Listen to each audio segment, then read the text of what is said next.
sometimes people just say, "Can you hold my hand?"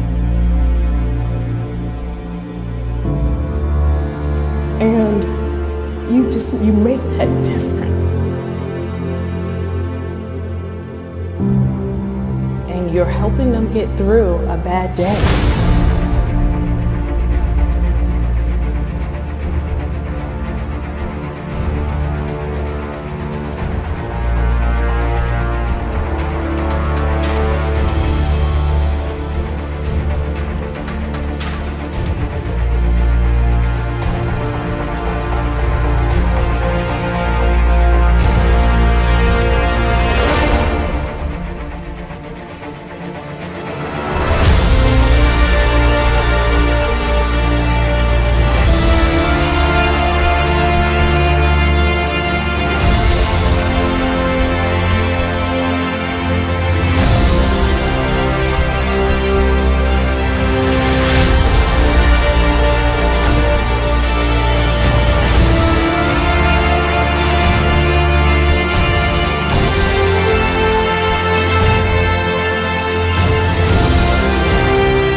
As part of the American Cities Climate Challenge, we partnered with OUC and the Science Center to bring the Orlando Tiny Greenhouse today. Visitors have an opportunity to engage in a lot of cool interactive features that will be guiding them on how to save money and reduce their environmental impact. Even though this technology has evolved, not everybody can afford EV or solar right now, so there's a lot of other great highlights of low cost and no cost opportunities to save residents money that you'll learn about when you visit the home. And the greenhouse is on wheels, so we're going to be able to take it around the community and have people enjoy it and learn from it in various different areas of our community.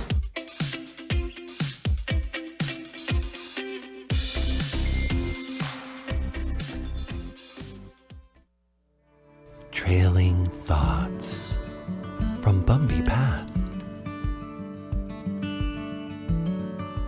This is such a friendly neighborhood because people have been aggressively waving at me a lot today. What is that sound I keep hearing behind me? Oh, I'm dragging a child's kite. How long have I been dragging that for? And why didn't any of these nice people tell me?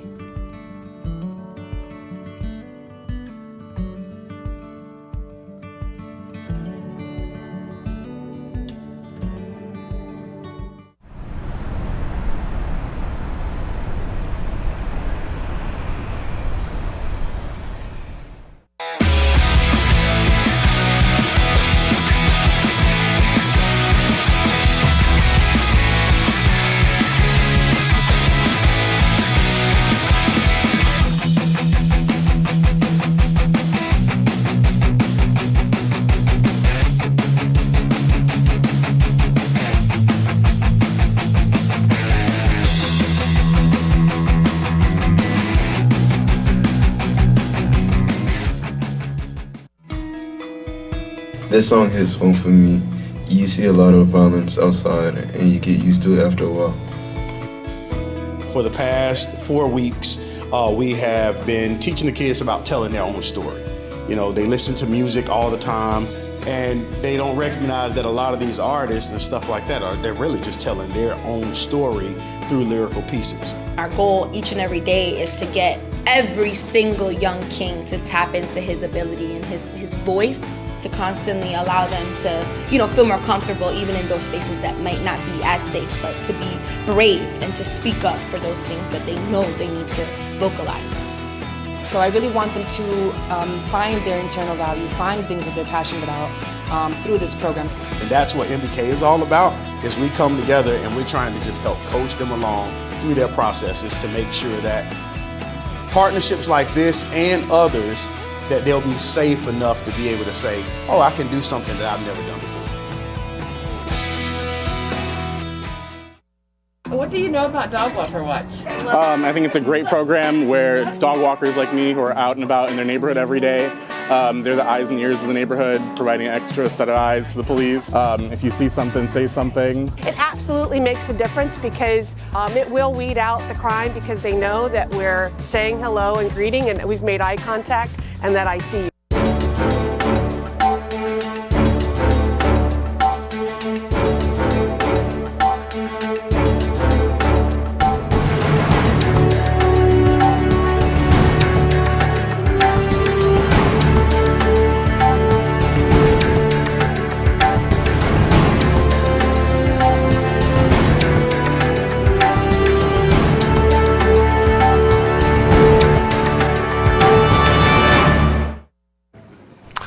Good afternoon and welcome to the December 11, 2023 meeting of the Orlando City Council. We're going to begin today's proceedings with the invocation and Pledge of Allegiance led today by Commissioner Patty Sheehan. Commissioner. Thank you, Mayor Dyer. And from the invocation today, I'll be reading an inspirational quotation. Son, Dad, I think I'm old enough now. Is there a Santa Claus? Dad, okay, I agree that you're old enough. But before I tell you, I have a question for you. You see, the truth is a dangerous gift. Once you know something, you can't unknow it. Once you know the truth about Santa Claus, you will never again understand and relate to him as you do now. So my question is, are you sure you want to know? Brief pause. Son, yes, I want to know. Dad, okay, I'll tell you. Yes, there is a Santa Claus. Son, really? Dad, yes, really. But he's not an old man with a beard and a red suit. That's just what we tell kids. You see, kids are too young to understand the true nature of Santa Claus, so we explain it to them in a way that they can understand. The truth about Santa Claus is that he's not a person at all. He's an idea. Think of all those presents Santa gave you over the years. I actually bought those myself. I watched you open them. And did it bother to me that you didn't thank me? Of course not. In fact, it gave me great pleasure. You see, Santa Claus is the idea of giving for the sake of giving without the thought of thanks or acknowledgement. When I saw that woman collapse on the subway last week and called for help, I knew she'd never know that it was me that summoned the ambulance. I was being Santa Claus when I did that. Son, oh? Dad, yeah, so now you know, you're part of it. You have to be Santa Claus too now. That means you can never tell a young kid the secret, and you have to help us select Santa presents for them, and most important, you have to look for opportunities to help people. Got it? Help each other this Christmas and be kind. Author unknown.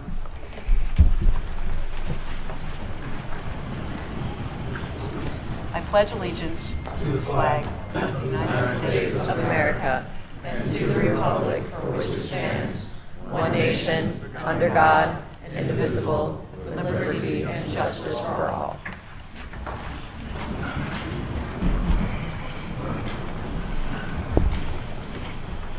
Okay, let's call the meeting to order. Madam Clerk, would you call the roll and make a determination of a quorum, please?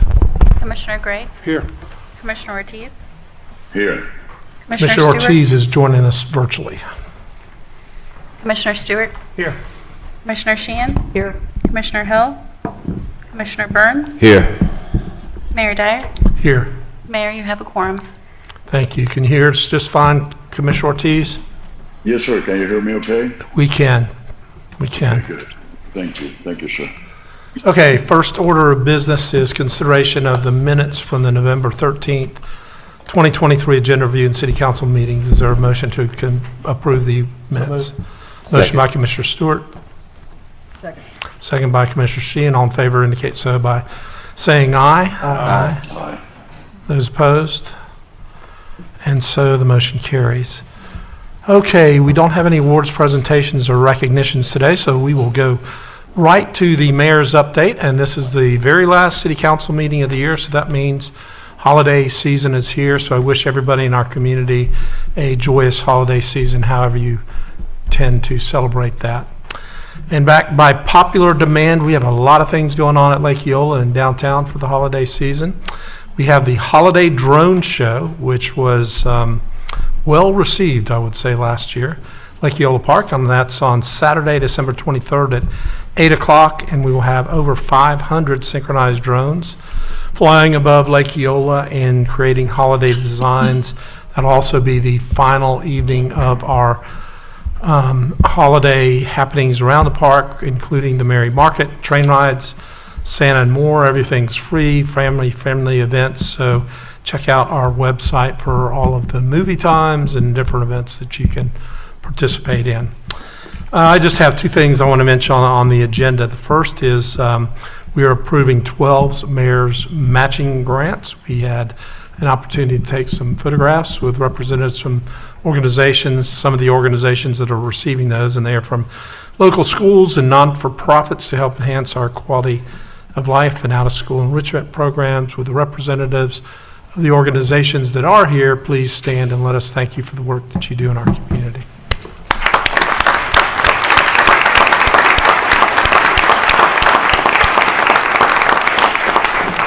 And then the other thing that I would mention is item B1 is a part of our Safe Streets project, and it is helps with improvements to 6 of our Vision Zero corridors, such as sidewalk upgrades, new bike paths, crosswalks, and helping to eliminate traffic-related injuries.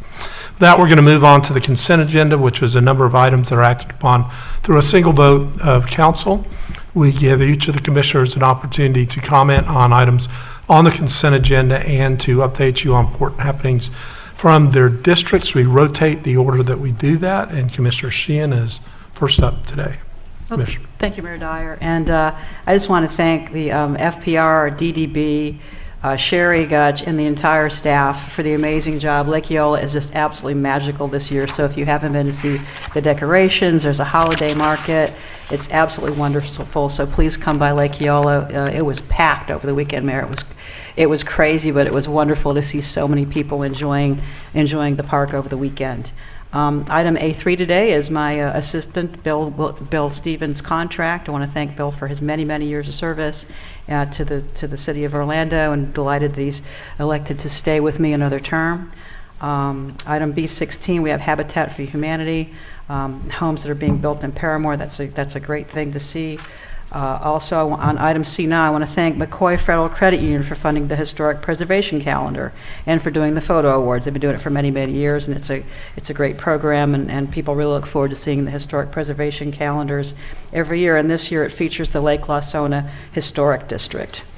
And on item K1, I will be making a $10,000 donation to the Thornton Park District for the City Center mural at Lake Eola Park. I think it's important for us to support local artists and to showcase local artists, and that's going to be going at City Center next to the new Pocket Park. With that, Mayor, that's all I have. Thank you. Thank you, Commissioner. I'll move to Commissioner Burns. All right. Thank you, Mayor. Good afternoon, everyone.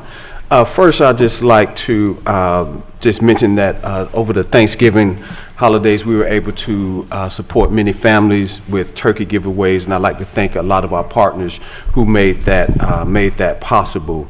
But also coming up, we want to mention during the Florida Classic, my office partnered with Florida Citrus Sports Night of Distinction to present two $2,500 scholarships to one student attending Florida A&M University and one attending Bethune-Cookman University. And I want to extend my special thanks to the Govan family as a family foundation, as well as the Riebling family for their contributions and donations to the students of District 6. Also on Friday, December the 1st, I had the chance to attend my first tree lighting at the Lake Eola. It was amazing. I will not miss another one, but it was just great to see all of everyone enjoying, just the fellowship, but the awesome tree that we have. I understand you can even watch movies on the tree, so it was great to have that experience. Also, on December the 2nd, I partnered with OBT Next in Holden Heights Kids Zone and Paramore Kids Zone for the Rolling and Strolling Bike Safety event at the Grand Avenue Center. Each child received a brand new bike and learned the importance of bike safety. So we hats off to the great partners for that event. Also, on December the 7th, I had the opportunity of being with our Orange County Clerk of Courts, Tiffany Moore Russell's 16th annual Senior Holiday Brunch. It was a great event. Hundreds of people, hundreds of our seniors were there. So it's good that we come together, especially during this time, to support our seniors and just thank them for what they've done and the bridges that they've built for us over the years.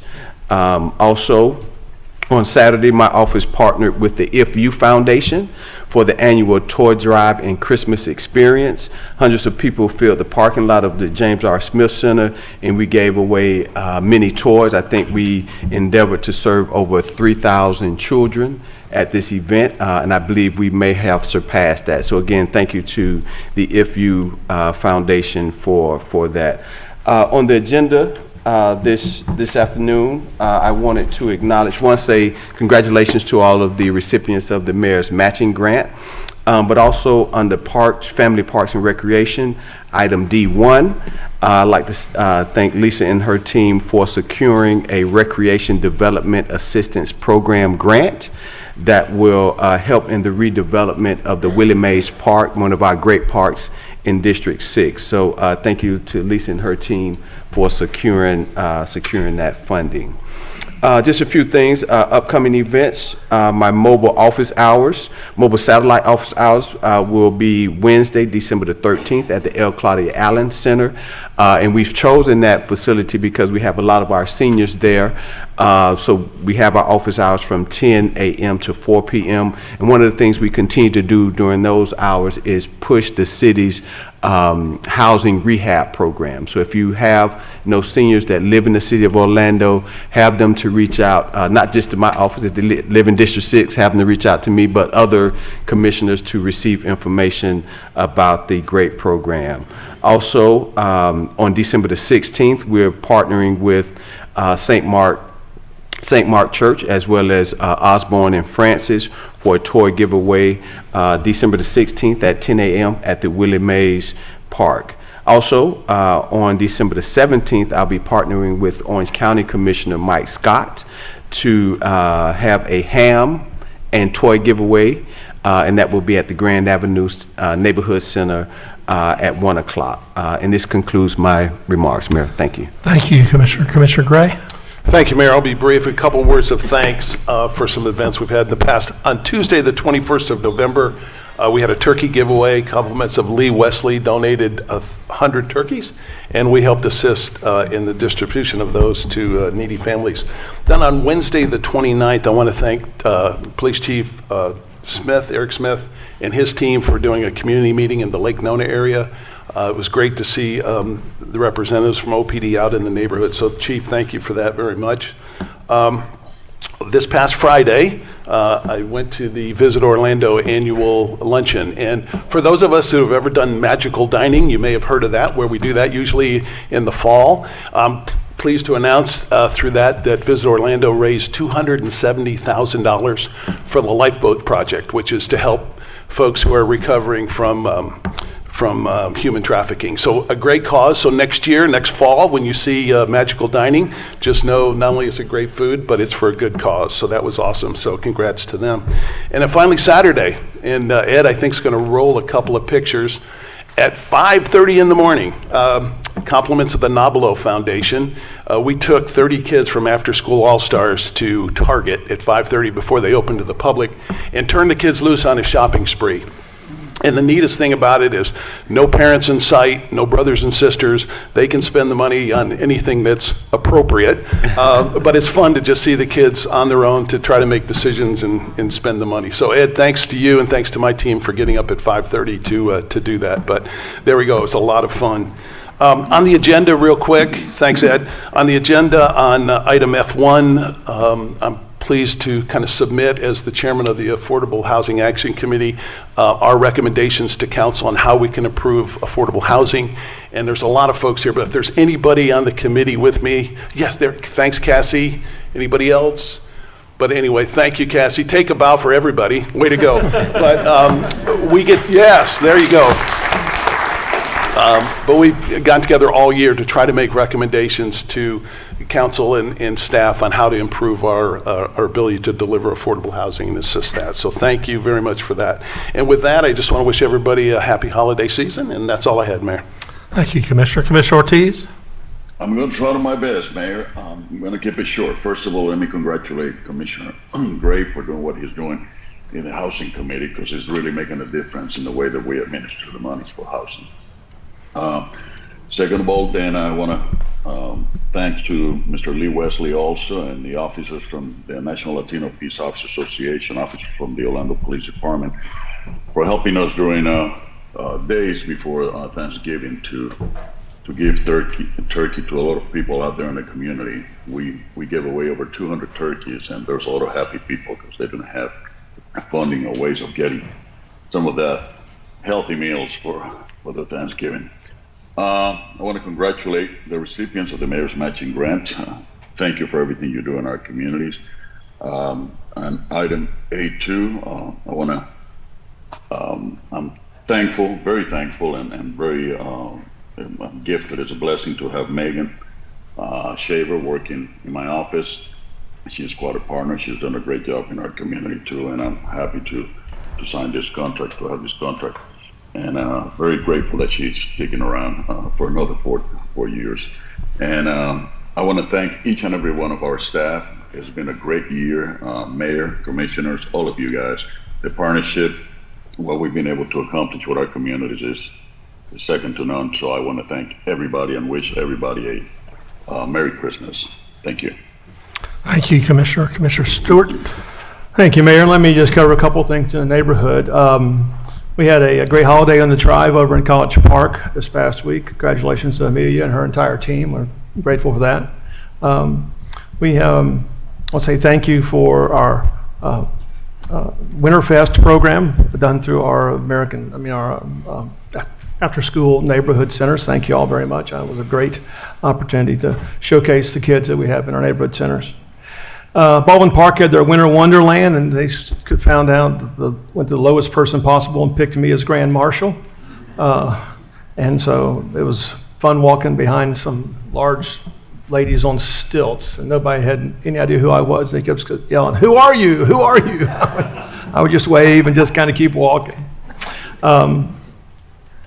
Also, we had a great Small Business Saturday and an opportunity to get out in the neighborhood. That was wonderful. And then special thanks to all those who helped with Jingle Eve over in Ivanhoe Village. Special thanks to our guys from the Public Works. Corey, thank you for your guys and helping get the OUC Happy Holidays lights set up. Appreciate that. Thank you very much.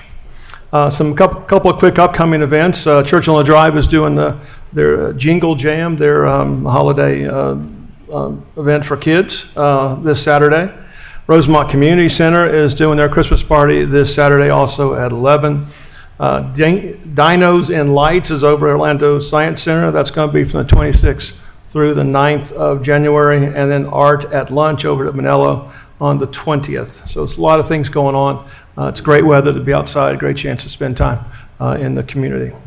On the agenda today, let me say a special thanks to Linda Gonzalez for her willingness to serve the OUC appointment. Is Linda here? Did I miss her someplace? Well, she's a great choice, Mayor. Thank you for that. Congratulations to the Mayor's Matching Grant recipients. We're grateful for the work that you do in our community. There's a couple of things, amendments to the packing district. It looks like we're now winding down with all the work that we've done over there, so we appreciate that. And the work between the Parks Department and the Public Works. Thank you for your work, and this will conclude. I was over there this past weekend. It looked great, so thank you very much. And on J1, there's a LAP agreement that is affecting the design of Virginia, Forest, and Kareem Corridor. So happy to approve those amendments for that. So those are some things that are happening in the neighborhood. That's all I have, Mayor, and with that, I'd like to make a motion for the consent agenda. Second. Motion to move the consent agenda by Commissioner Stewart, second by Commissioner Sheehan. All in favor of the motion indicate so by saying aye. Aye. Those opposed? And so the motion carries. Okay, as we mentioned during agenda review, we were going to move the new business items ahead of the CRA meeting. So under new business, we have for consideration a conditional grant agreement and declaration of restricted covenant for the Christian Service Center campus modernization and comprehensive day services. So both the city and the CRA are parties to the agreement. So it'll have to be voted on by each of the boards, but it's the same item. So I propose that we recess the city council meeting and convene a joint meeting of both the city council and the CRA to hear public comment and discuss the new business items, and then we'll adjourn the joint meeting, reconvene the council meeting to vote, and then we will reconvene the CRA meeting to vote. So if there's no objection, I'm going to recess the city council meeting and convene a joint meeting of the city council and the CRA. So that sets the stage, commissioners. And as we know, homelessness is a challenge that's affecting cities nationwide, and Orlando is certainly not immune to that. That's why collectively last summer we had the opportunity to do something that's kind of a once-in-generation investment to take our $58 million it received from the American Rescue Plan Act to use it for what we call Accelerate Orlando to tackle both homelessness and affordable housing. And it's also why we created an action plan on unsheltered homelessness with goals of reducing the presence of unsheltered homeless individuals on our streets by 50%. So for consideration under new business today is an agreement to leverage the Accelerate Orlando and CRA funding to modernize the Christian Service Center's campus to serve as our region's first comprehensive day center. And the goal is to have a day center that provides all the resources that somebody might need to end their bout with homelessness. I have in my notes that it's been a goal since 2018, but I would say it's been a goal since I started as mayor and probably long before that to have a comprehensive day center, but the task force recommended a need for a front door for somebody who's looking for how to access a housing stabilization system. So there's no denying that we have faced challenges, and our residents and businesses face challenges with homelessness, especially those that are in the closest proximity to the services that are being provided. So another thing we did along the way is under Commissioner Hill's leadership, we had a number of community outreach opportunities, and it allowed to engage in a community think tank on homelessness with stakeholders from the West Lakes neighborhoods and Paramore, two communities that are certainly impacted by the services that are provided there. The community provided feedback. The items that are related to homelessness today are not our entire solution. There's going to be additional projects as part of Accelerate Orlando that will come before our board in the next couple of months, but we know there are additional challenges that still need solution. One of those that was specifically identified, and I want to acknowledge that by the residents of Paramore and West Lakes, is a need for additional overnight shelter and more day and evening services located not just in Paramore and the West Lakes neighborhood, but throughout our entire three-county, really multiple county region. And that is why, as part of our action plan, the city continues to explore additional low-barrier 24/7 shelters for all persons without restrictions. So we had a meeting of the commission, Central Florida Commission on Homelessness, the last week, and I provided an update on our initiatives, just as we will have today, and I ask our partners to help us meet the need for additional shelters, to not have the city of Orlando bearing that need on our own, and I think you'll see a lot of movement and work in that area. Also want to recognize Commissioner Ortiz, who's elevating this conversation region-wide and is organizing a symposium on homelessness through the Tri-County League of Cities in the first quarter next year.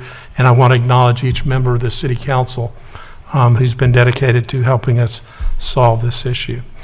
And I want to recognize Lisa Portelli, who works on this issue every single day for us and does not get nearly enough credit, but can tell you a lot of burden off of me in terms of having somebody that gets up on our staff and thinks about this challenge every single day. So Lisa, thank you for that. And we're going to hear from, let's give Lisa a hand.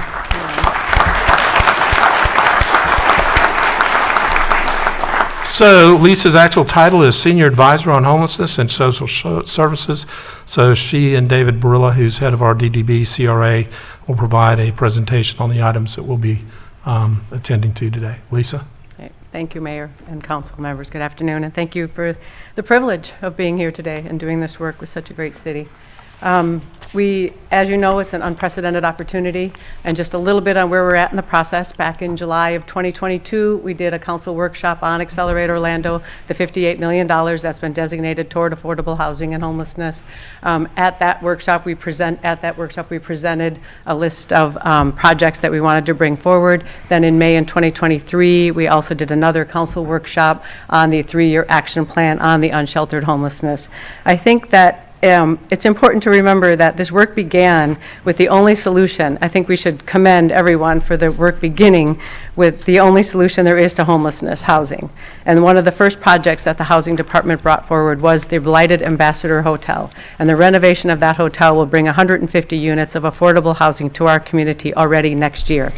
Units that are going to be affordable to people who are receiving a disability check. Some of those units will be. And that's a very important piece that I just have to cause out, because that housing is the solution to homelessness. It's the only solution. And so we're focused on that as a city, as you well know. But these projects are important as we bring those forward. And we can't do it without a day center to provide the safe space and the support and to others as we bring them home, to bring people home. The 3-year action plan had 3 goals. We always stayed focused on this. This is building the capacity of all the organizations in our community to provide services to the unsheltered homeless. So while we hope to advance their business plans and their work, we ask them to stay focused on our city's most important challenge, which is the unsheltered homeless. Our priority for the use of those funds has not changed. A quick just back up to remember why this was so important. We have seen a 75% increase since 2019 in the region in the unsheltered homeless. This is a huge challenge for us. That's 331 who are in Orange County. And we estimate on average about 200 to 225 unsheltered individuals in the city of Orlando on any given day. I have to take a quick pause to remind everyone the HUD, the Region Homeless Services Network, is doing another point-in-time count. The annual count happens in January. We're looking for volunteers to make sure that we get that count done well and done right, because it does bring additional federal resources to the community. In our region, the lack of a low-barrier shelter that the mayor mentioned does create additional challenges for the unsheltered, and it is a priority for our work and something that we're focused on. Today, the Comprehensive Day Center proposal, so I'm showing you the list of projects. The Day Center proposal we're asking you to vote on today is the third project in the plan we brought forward. This process has been fluid and flexible as opportunities presented themselves. However, we've always utilized our region's strategic plan and the input of our service providers and the community to identify the greatest unmet needs. The 4 projects on the right side are moving forward, and collectively they will provide additional safe space and services for up to 250 unsheltered persons during the day. So this piece, the Christian Service Center, is part of a comprehensive effort to build that capacity at all the agencies to keep one agency from becoming unmanageable in size. Our region has 5 other day centers, but right now in Orlando, the Christian Service Center is the only place providing services and space, and we need this additional capacity at all the agencies to, again, to keep them from becoming unmanageable. On the bottom right box, you see at the bottom future strategies. The Homeless Services Network and its member agencies are aware of the need for a low-barrier shelter in our community, and city staff are working on this need. Also, Homeless Services Network has hired a consultant to develop a regional plan for the unsheltered, and this is since we last met. That is critical to applying for HUD funds to purchase or operate this type of shelter. Anyone not familiar with that term, a low-barrier shelter is open 24 hours a day, does not require an identification, does not require for people to leave during the day, and accepts all individuals without regard to sobriety, income requirements, or other policies that sometimes make it difficult to access shelter. We had one in our community at one time, and we're aware of the need to bring it back in a different manner. We've been looking for sites for this type of facility, and there's a group going to Pinellas County tomorrow to tour a model as a means of creating a collective vision for how that facility could fit into our continuum of services. So on the outreach that we did, I'm sorry, I think I just jumped past a slide. There we go. We conducted community outreach at the request of Commissioner Hill. The large number of these Accelerate Orlando homeless initiatives were in District 5, and because we were looking at investing about $20 million into that community, it was very important to get the input of the residents, make them aware of the projects that we were proposing and obtain their feedback. So the first step we did toward doing this was to develop a steering committee, aptly called a think tank, to guide our outreach work and provide small group discussion on the unsheltered plan. The neighborhood leaders from the neighborhoods listed here served, and we're thankful to Dr. Reverend Robert Spooney for chairing this discussion. The meetings were lively and transparent and enlightening, and I learned a lot. They had many concerns and had many good ideas. The future of the think tank is up to the residents. They asked for a resident-led initiative, so we'll let them take the lead on next steps. However, staff will continue to attend any and all meetings they hold, and will stay in touch with the group and keep them informed as this plan progresses. We remain grateful for their insight. We held 2 community meetings out in the community over the last month. We had approximately 100 residents in attendance for those meetings. We did an overview of Accelerate Orlando, the action plan, and the proposed initiatives, and received feedback, comments, and questions from the community. As you might imagine, these were also educational, informative. Our community asked tough questions and provided great feedback. The takeaways.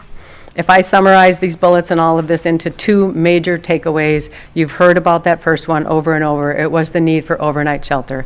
Commissioner Hill said it to me consistently: what happens after 6 o'clock? when we have a significant number of people who need shelter and need a place to stay. And we are focused on it and would advance that forward as soon as we could figure it out. So we're working on it. The other one is that the region needs access to housing and shelter services so people don't have to travel to this community to help.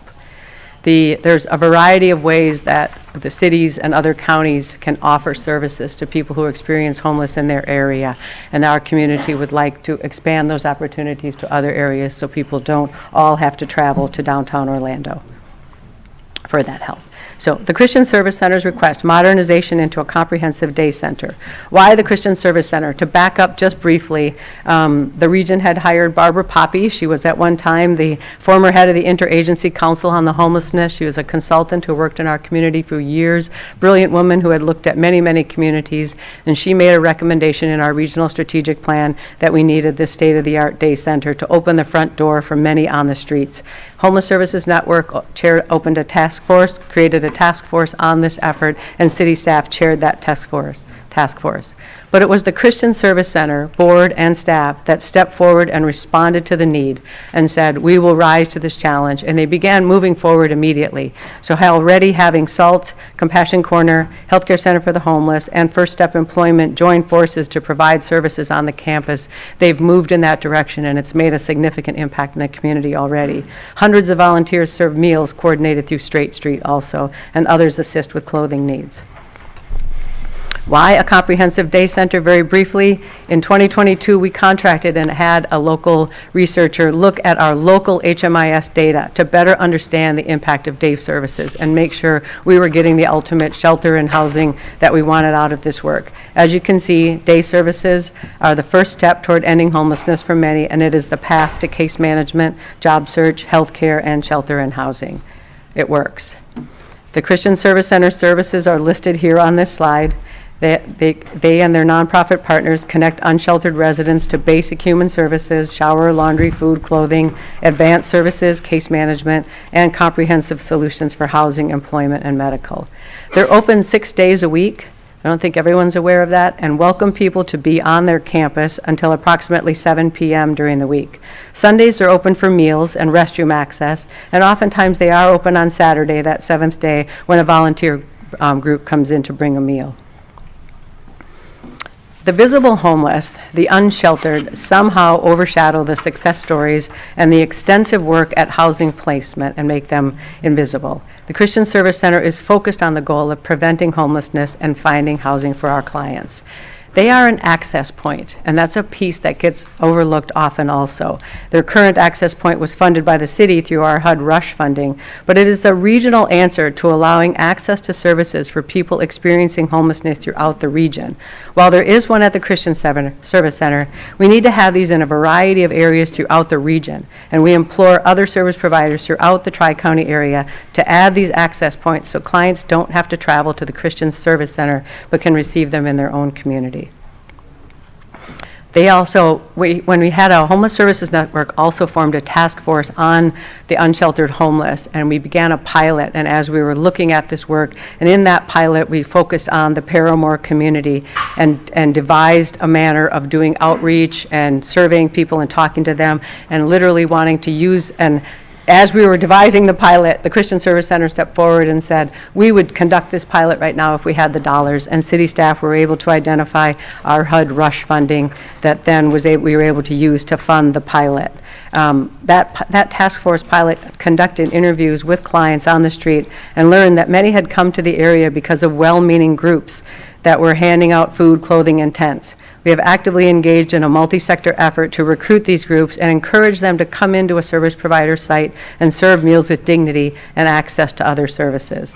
Our faith community leaders are being asked to assist us with this effort.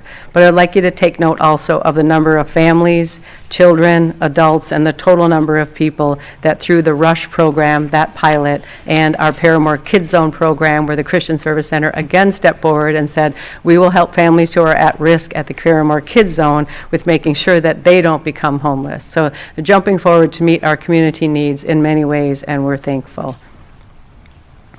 Why the need for the modernization? For more than 50 years, the Christian Service Center has served the homeless. The campus was purchased after a community-wide effort to raise the dollars in the early 1980s, and it's in need of renovation. 3 out of the 4 buildings have not had significant renovations or upgrades since 1984.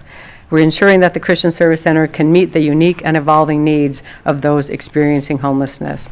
The renovation will also bring the basic human services indoors. They're currently being operated in a trailer out on campus, and this will allow for additional comfortable outdoor safe space on the site. The primary goal is to enhance the site in both appearance and in client flow, providing enough space so clients can remain on property and not impact surrounding areas. Staff have reviewed the construction estimates and determined they are reasonable. Costs are increasing daily, and this facility is particularly expensive due to the extensive commercial plumbing needs of the facility. In closing, I'd like to thank the board and staff of the Christian Service Center. I know many of them are here today, for their leadership and their courage, their hard work, and frankly, their patience as we work through this process. I also want to thank the entire city staff, because I don't think there's a person in this city hall that hasn't touched this project and helped work on it all. It's way too many to even begin to recognize one, but I want to thank them all. Here is the funding request, and there's the breakdown of the 5.195-523 capital improvement, and as listed. As you review it, I'm going to turn this over to David Barilla for next steps. Okay, before we have questions of Lisa, let's have David.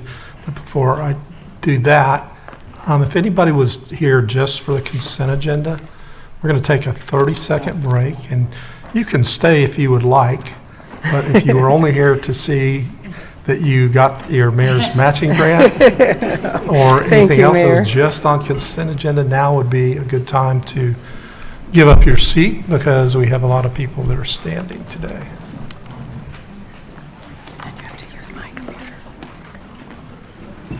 Not running anybody off, just... I don't know if you wanted one.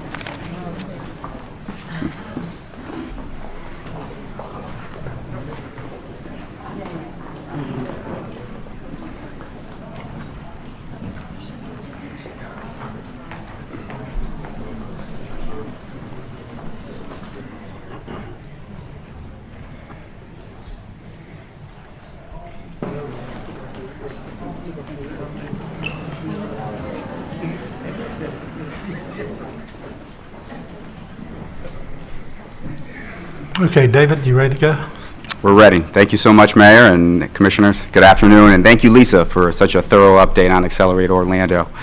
Before we move off of this slide, I just wanted to point out specifically the CRA's investment into the modernization of the Christian Service Center that you just heard about. It's that second bullet point on the slide, with approximately $1.2 million specifically for the Fresh Start building, and then additionally $300,000 a year in operational funding in order to facilitate the appropriate use and impact of that building for the homeless individuals within the CRA area. Moving on to the other specific items, I first just wanted to take a brief pause and talk about this concept that homeless services and solutions are based on a three-legged stool concept. And as you would imagine, if you're designing a three-legged stool, I don't think any of us would want to sit on a two-legged stool. But it's bringing together 3 components to really have a fully functional and effective homeless system with outreach services, shelter services, and day services.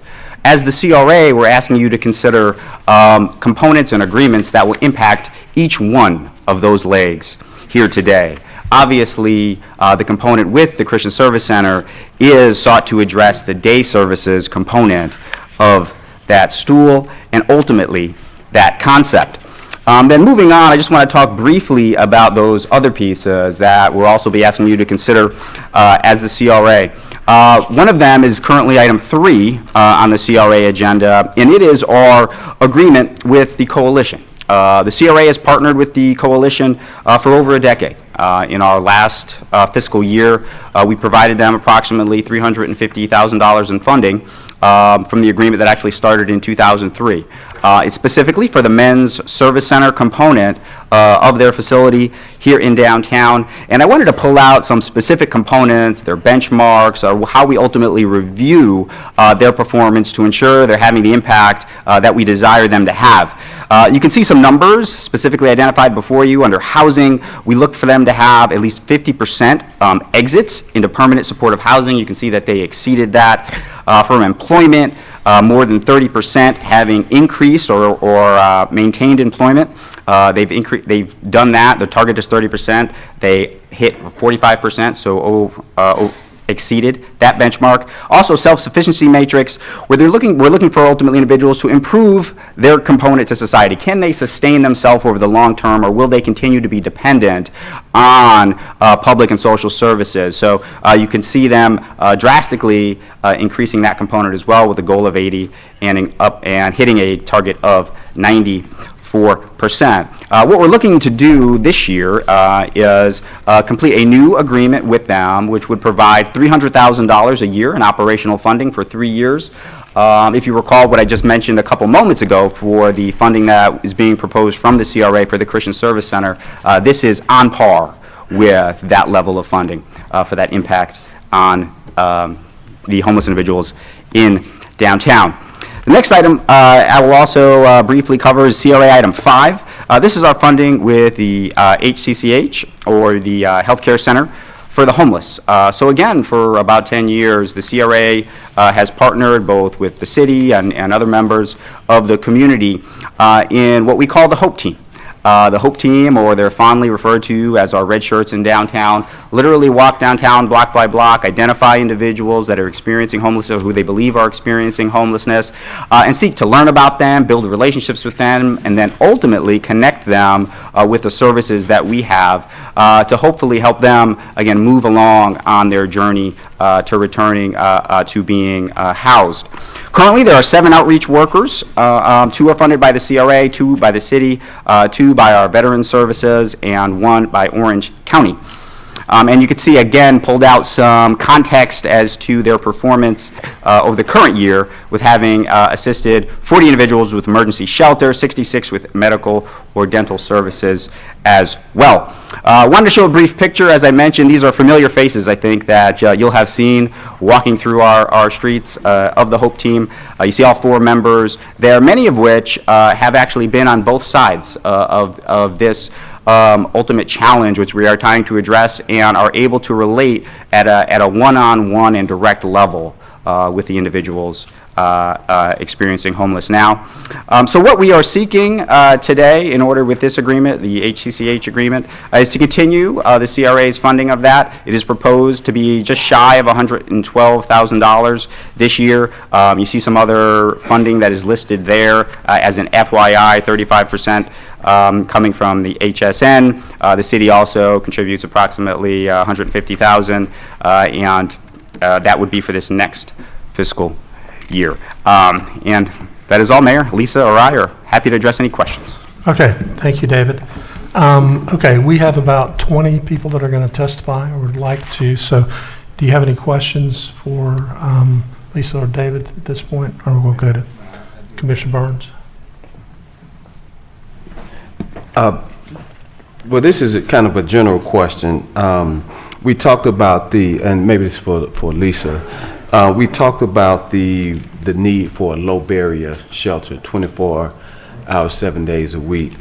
Does the Christian Service Center have the ability to transform into that low barrier 24/7 shelter?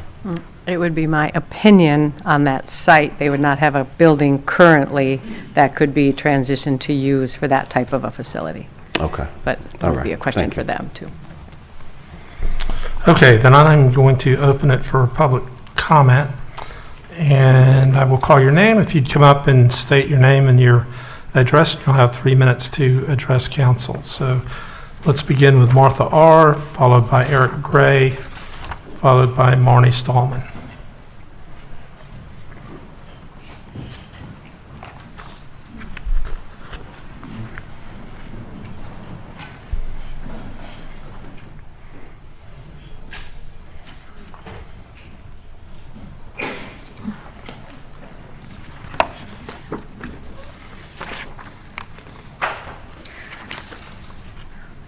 Good afternoon, Council. My name is Martha R. at 142 East Jackson Street.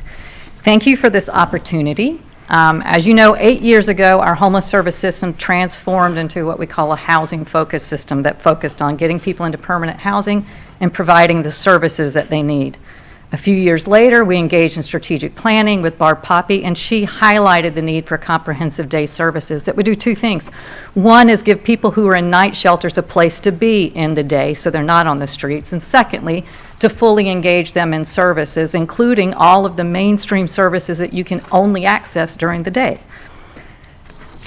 I appreciate, and I know that many are concerned about increased numbers of unsheltered homeless people, but we know that that is directly related to our housing turmoil and not to the agencies that are working with the population.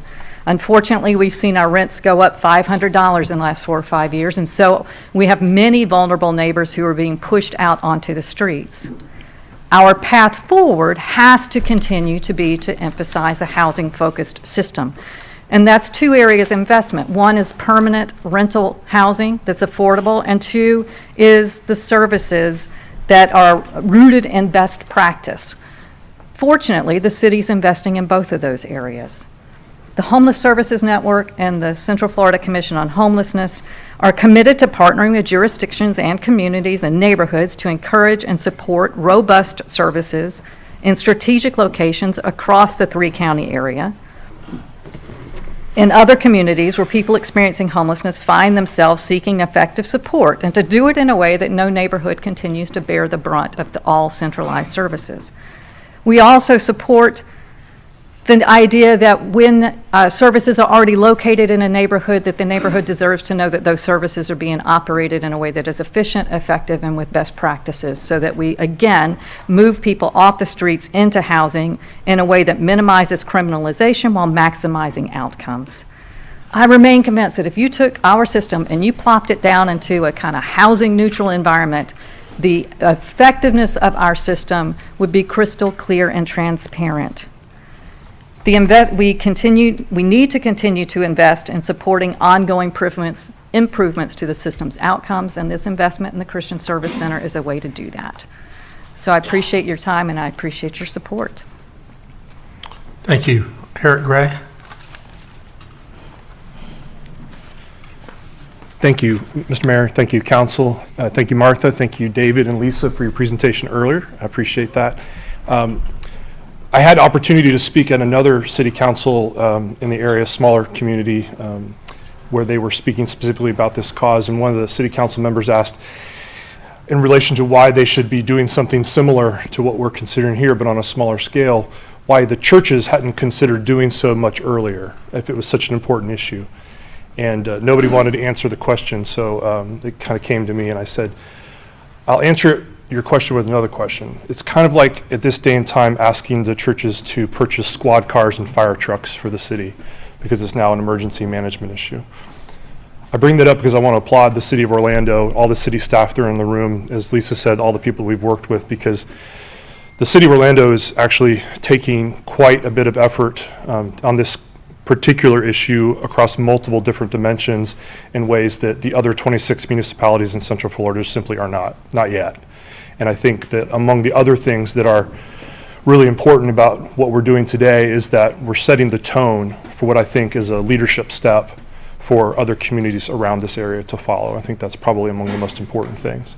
My job today is just to thank you for considering the request. Very much appreciate it. Thank you all for having me over to brief you previously. And I just wanted to give opportunity to ask anybody who came here specifically and supported this issue today, if you wouldn't mind just standing real quick, because I know we have a lot of people in the room that weren't going to get a chance to otherwise. And I know we have some people that were all planning to do public comment. We want to encourage that. I don't want to discourage anybody from doing public comment, but if you also were a little nervous about it and just want to wave your hand in support when we get to it, because I know there's a lot of people to hear from today on other issues. So I still don't want to discourage that either. Lastly, I would be remiss if I just didn't thank one person in particular, and that's Lisa Pertelli. Lisa's been working on this issue far longer than I have. She got me involved in this when I was at my last job, and we were doing meetings at First Presbyterian Orlando to talk about day services going back now 5-6 years ago. And even before her, Lori Pampio Harris was working on this issue in the mayor's office. And but if it hadn't been for Lisa and her effort and pushing and driving and educating and really trying to encourage me and mentor me through this entire process, we wouldn't be anywhere with this. And so I just really, Mr. Mayor, just thank you for the effort of your staff overall. Lisa's right, we work with just about all of them, but in particular Lisa Portelli. I just want to thank you for her. So, thank you. Thank you, Eric. Marnie. And then Pia Vavasoroi. Good afternoon. My name is Marnie Stallman, 605 East Robinson Street, Suite 450, Orlando, and I'm the president and CEO of the Mental Health Association of Central Florida. I'm here today to voice our support for the proposed funding to invest in the Christian Service Center. Since 1946, the Mental Health Association has been noted as one of the leading community-based nonprofits dedicated to addressing the needs of those living with mental illness and promoting the overall mental health of everyone. Our Outlook Clinic at 901 Church Street, and gratefully supported by the City of Orlando through the Community Engagement Program, is adjacent to the area being proposed for the Comprehensive Day Center.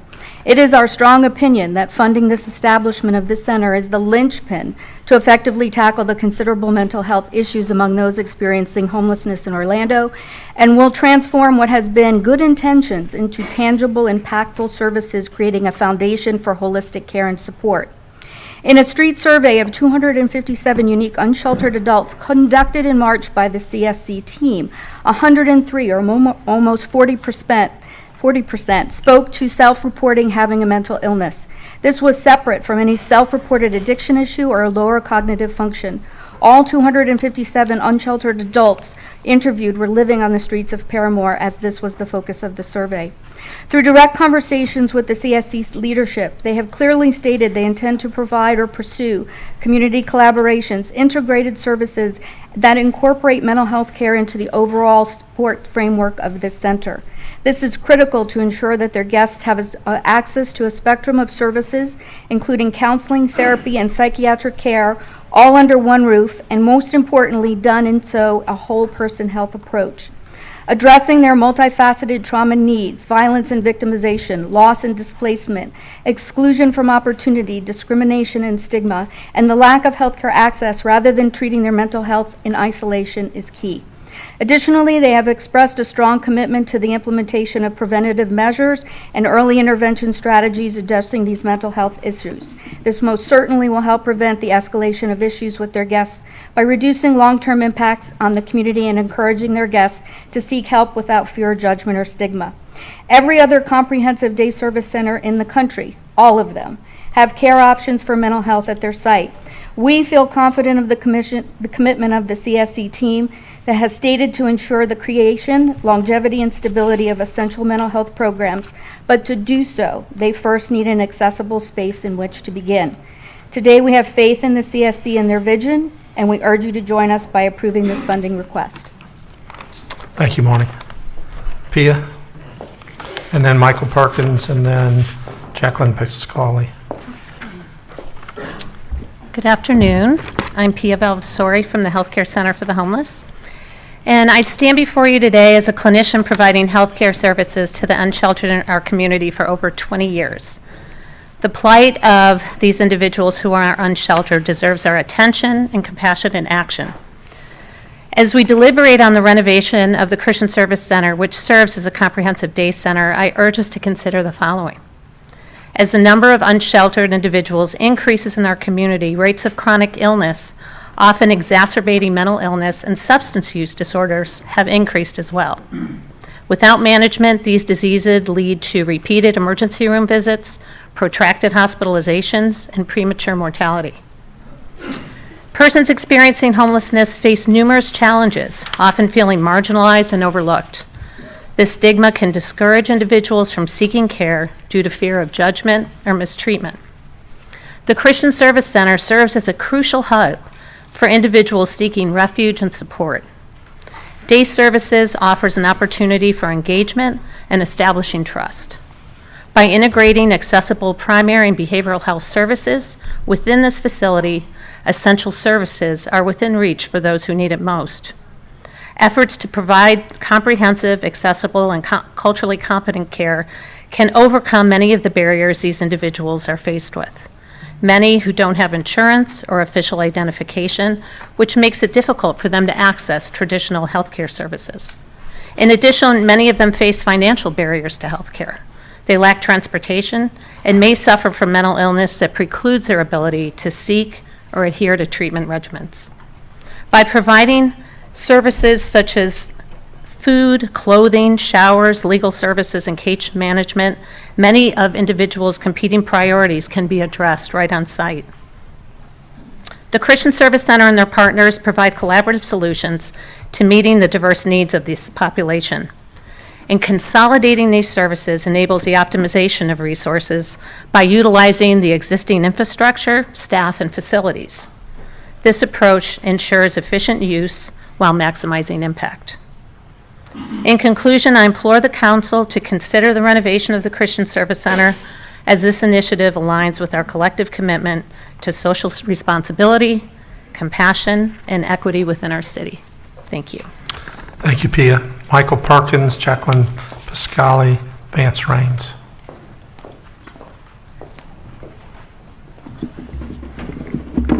Good afternoon, Mayor and Commissioners. Michael Perkins, 13644 Sunshowers Circle. As President of the Board of Directors of the Center, I've had the opportunity to volunteer in a variety of capacities in support of our work. Most important to me is my time at the Access Point, which you've already heard about, where we engage with people experiencing homelessness to assist them in finding aid, comfort, and ideally, housing. Money is tight. We've never had enough resources to help anyone, but as you saw from the numbers, we've already assisted about 1,500 adults and children this year with housing.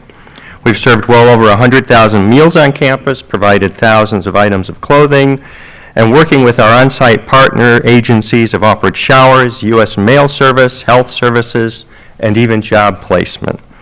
Aside from the services we offer to our downtown neighbors who need them, the Christian Service Center offers an intangible benefit to our community. We serve as a safe place for all of those who come to campus. From my time speaking with our clients, I know that living on the street is nearly incomprehensible to those of us fortunate to never experience it. It is unsafe, lonely, cold, uncomfortable, and frightening. The center offers a daily reprieve from all of this, a place of solace to those who need it most. As you consider your support for the Christian Service Center today, I hope that you will keep in mind the work that we have done to assist so many of our neighbors who have needed help in their time of need. Our mission is to create a day service location for those experiencing homelessness that will serve as a standard for other communities in Florida and across the country to meet. As the City of Orlando takes the mantle and supports our efforts today, we hope that other communities in Central Florida and beyond will see the importance of taking this step. As we see homelessness continue to rise locally as well as nationally, it will take concerted efforts such as this to take this problem on. I ask you to take the lead on this issue today. Vote in favor of creating a day service center that will provide support for the community now and into the future. Take the opportunity to show other communities the way, helping them as we help those who most need it. Thank you. Thank you, Michael. Jacqueline Pascali.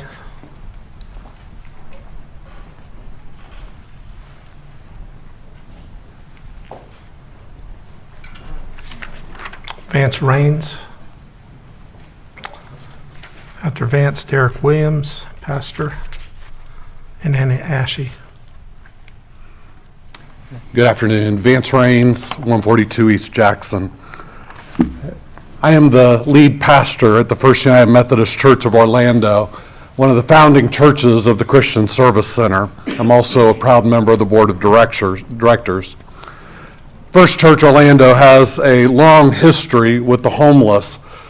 Long before the Coalition for the Homeless existed, which is also an agency we helped to found. In the late 80s and the early 1990s, First Church Orlando defied city ordinances allowing homeless persons to sleep on our grounds every night because Orlando lacked shelters, as we're saying still today. Years later, my church continues to interact with homeless persons every day. Many know that this Wednesday morning is Orlando's annual Homeless Persons Memorial Service, remembering those who have died homeless in 2023. In most cases, these persons have endured unimaginable hardships. Many have died alone on our own streets. Much of their lives and deaths were tragic. But on Wednesday, we'll honor these persons by reading their names that we know largely because of organizations like the Christian Service Center. While much of their lives have been undignified, agencies like the Christian Service Center have provided small but much needed dignities: clothing, meals, showers, support, laundry services, and others. I will confess openly that I don't enjoy all of my interactions with homeless persons. I grow weary of their requests for assistance. I don't appreciate always the mess that they leave around my church that I find every single morning.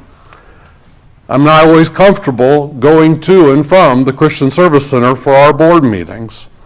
I understand why members of the Paramore community might struggle with the large number of homeless in their neighborhoods.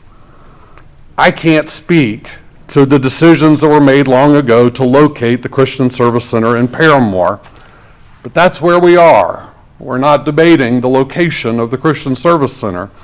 What we're here to do today is talk about how do we adequately fund the work that is done in that place. Both the homeless and Paramore's residents deserve a refurbished, modernized, secure Christian Service Center, providing services that do more than perpetuate the status quo. This funding will provide much needed facility enhancements and strengthen opportunities to move persons from joblessness, homelessness, and vulnerability to health, stability, and productivity. A deteriorating facility with too little resources doesn't serve anyone well. I strongly encourage you to support this. Thank you. Thank you, Pastor. Pastor Derek Williams.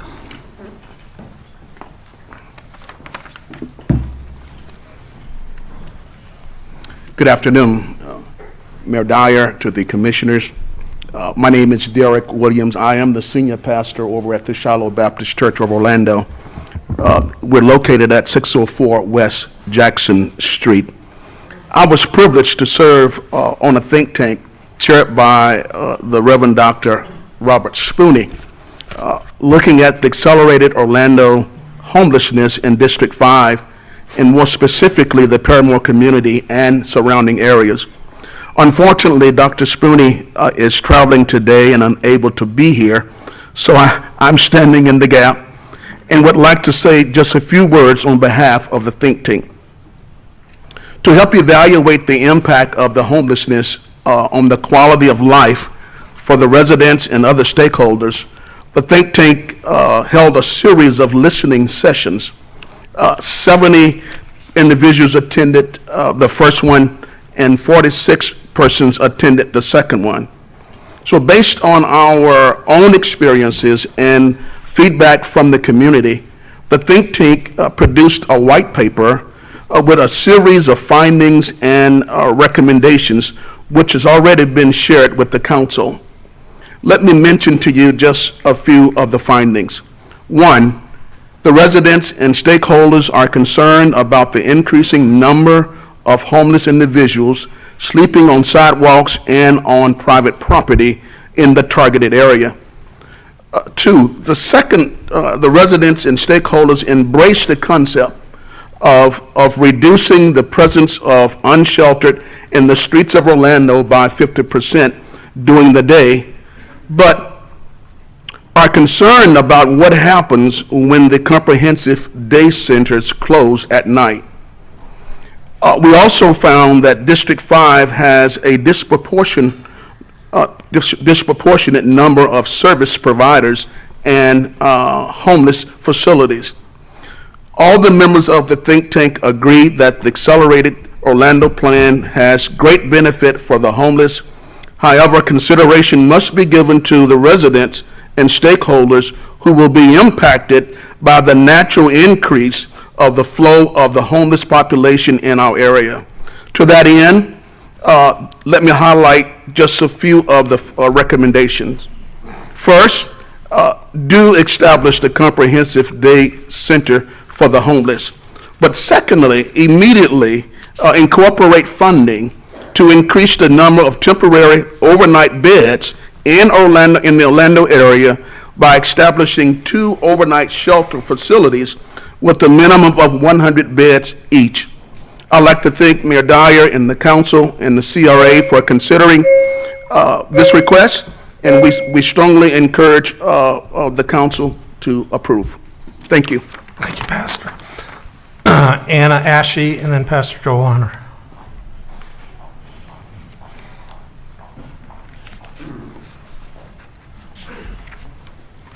Hello, my name is Anna Ashe of 739 West Concord Street, and I am the president of the Lake Dot Village Neighborhood Association.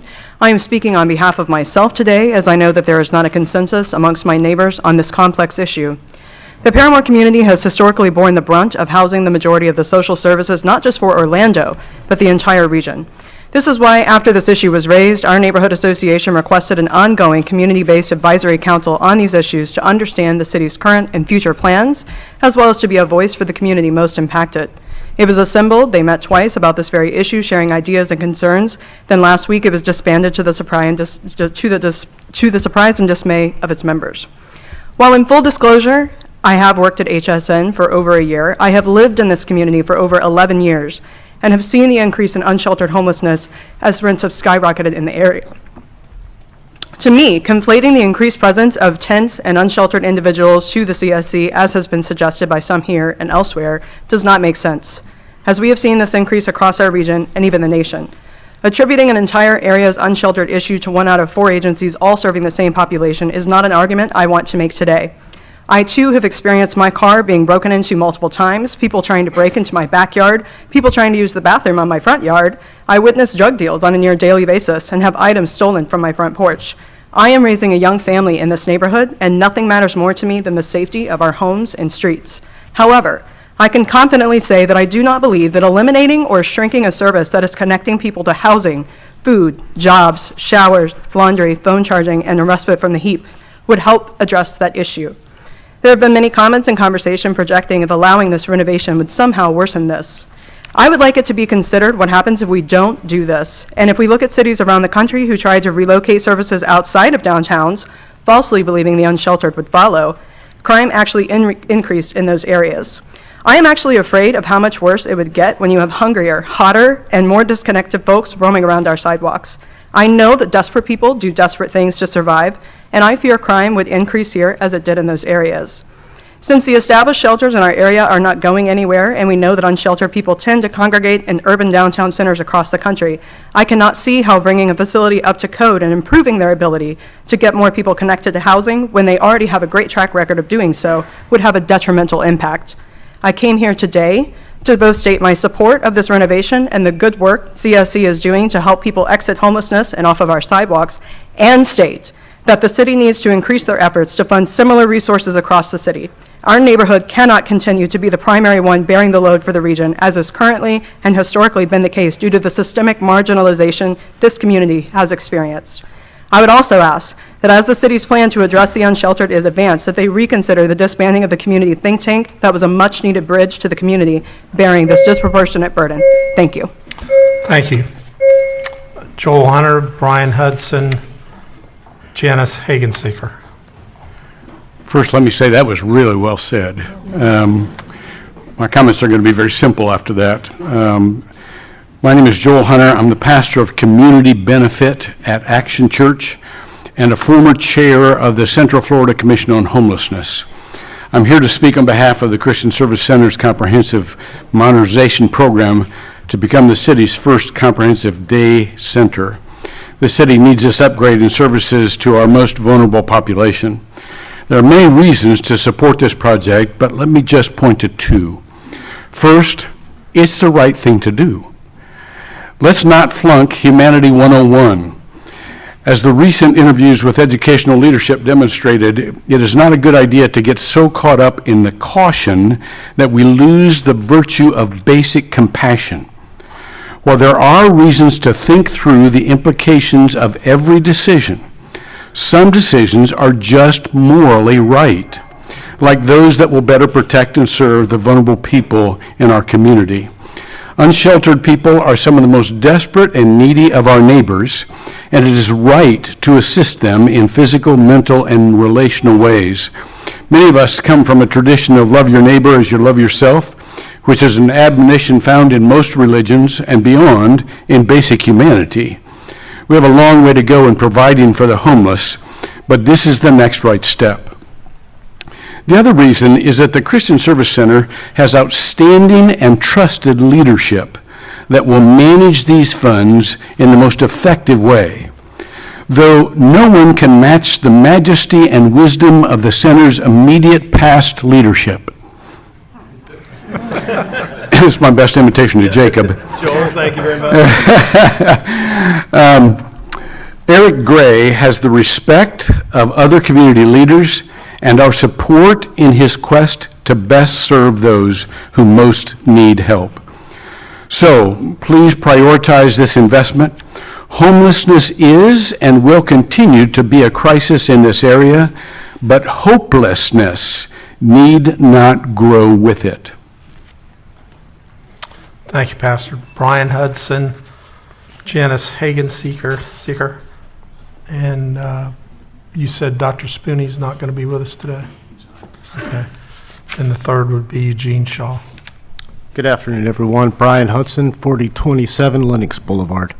I appreciate the opportunity to be here today with all of you. I wanted to speak a little bit about the Christian Service Center and why I believe it's such an important pillar in the community. I myself, 2 years ago, was homeless, living on the streets of Orlando. I was broken, physically, mentally, emotionally, financially, and spiritually. Through Christian Service Center, I got resources, food, clothing, shelter. I was connected through Compassion Corner. Just a great bunch of people. I got case management, personalized individual care that was able to help me get on my feet. And for the past year, 13 months actually, I've been a client of Central Care Mission. In that short amount of time, I've been working on the vocation, my several different pillars in my life, vocation being one. I now have over $11,000 in my bank account. I'm completely debt-free. I've worked on my emotional and mental health. I feel so good. It's almost incredible to think that where I was at a year ago, or even two, it's terrifying to think if I would not have come across Christian Service Center where I would be today. My relationship with God, my spirituality is so strong now, and it's in the name, Christian Service Center. It's churches and it's people that care and want to spread the love of God to people that need it, and I need it every day. And I've found a community that's willing to give it, and I'm just very thankful for everything that they're doing. And I hear a lot of good talking points up here today, and I'm so thankful to be a part of this and to be someone that can come up here and say it works, from experience.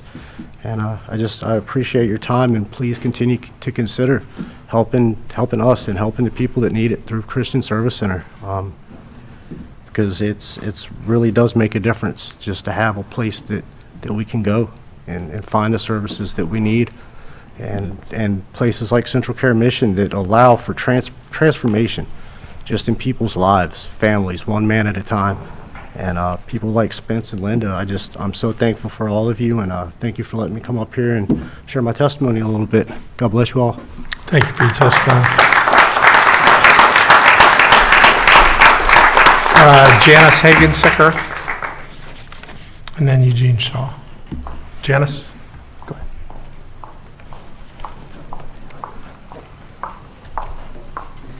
Good afternoon. I'm Janice Hagensicker, and I live at 11999 Autumn Fern Lane in Orlando. I've lived in Orlando for 10 years, and I'm a recently retired Senior Vice President of Finance from Advent Health, having served them for 40-plus years in various locations in the system. Currently, I'm the Vice Chair of the CSC Board and will assume the board position in 2024.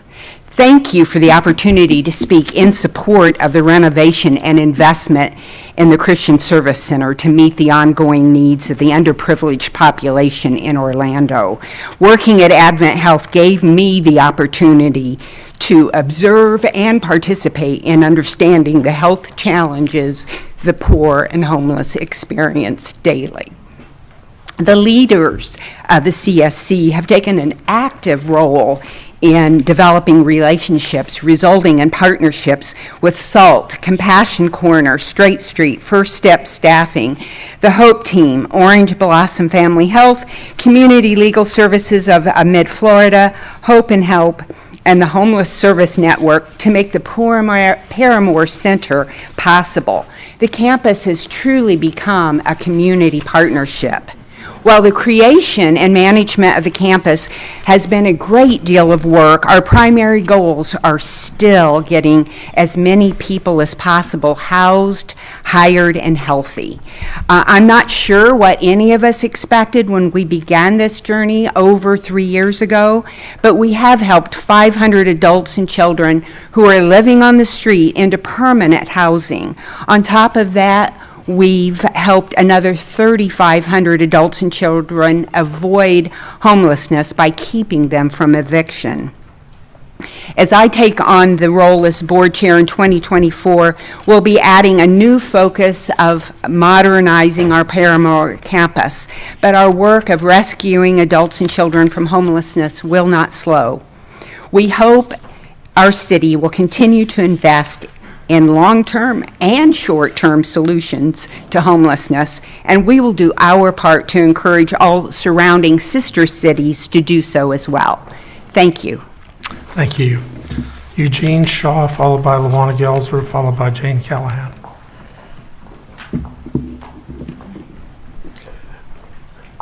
Thank you, Mayor and Commissioners. My name is Eugene Shaw, and I attend the Mount Zion Missionary Baptist Institute Church in the Paramore District. So every Sunday, I see what the problem is. And I have a recommendation that we send independent observers to San Antonio and Los Angeles to try and determine what the best practices are.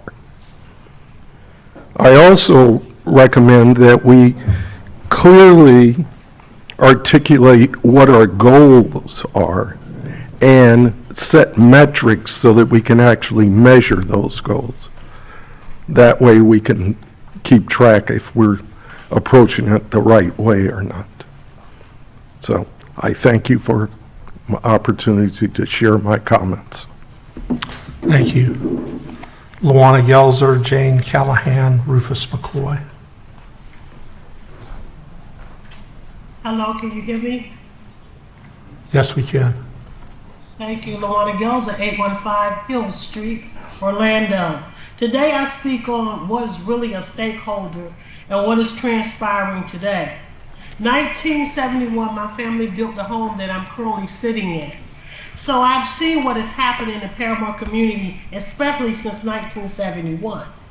When you say stakeholders, I'm very concerned that the stakeholders are picked and choose by who you want them, what you want them to be. And sometimes you have to have diversity. And so my late father always said, when you're not at the table, you're on the menu. Paramore has been on the menu for so many years. Despite everybody's intentions, you truly do not know the impact as a business owner, homeowner, and who resided in this community for many years. We have brought solutions to you in the past. So I want to talk about what really happened when you came across your so-called stakeholders. Once again, Our neighborhood association was left off from that meeting. We were not included. And then you had the 2 checkbox meetings. That meant we wrote our questions down. You picked and choose the ones you wanted to hear. You've not heard me say I'm against this project. I'm against the process. And that, once again, lack of diversity at the table is giving us the same results. So I know you're going to go ahead and give them the money, but for the record, it's a lot of people who are dealing with homelessness and dealing with tent cities that are dealing with a lot of things that bring solutions to the table, but because you might not agree on their methods or because they're strong-minded, you don't want to hear from them. But if you continue to throw money in the same areas that you've done in the past, you will doom to repeat and to have the same problems. I currently have walked out my door and saw 3 tents. One currently on the property of Orlando, on the corner of Lee and Jefferson, and it has been there forever. We're tired of seeing what is going on, but yet you do not want us at the table until you get your answers. So your answers is that we're in support. We're not in support. I know I'm not, and a lot of the members are not in support. I want to say thank you for moving this from the consent agenda, but so at least somebody can hear what we're saying. But currently, this program will benefit those who you want it to benefit.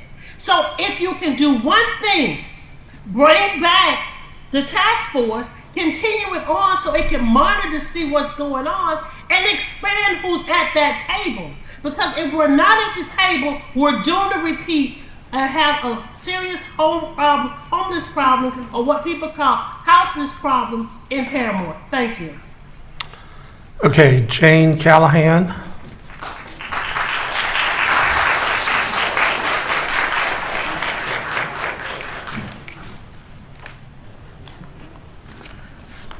Rufus McCoy.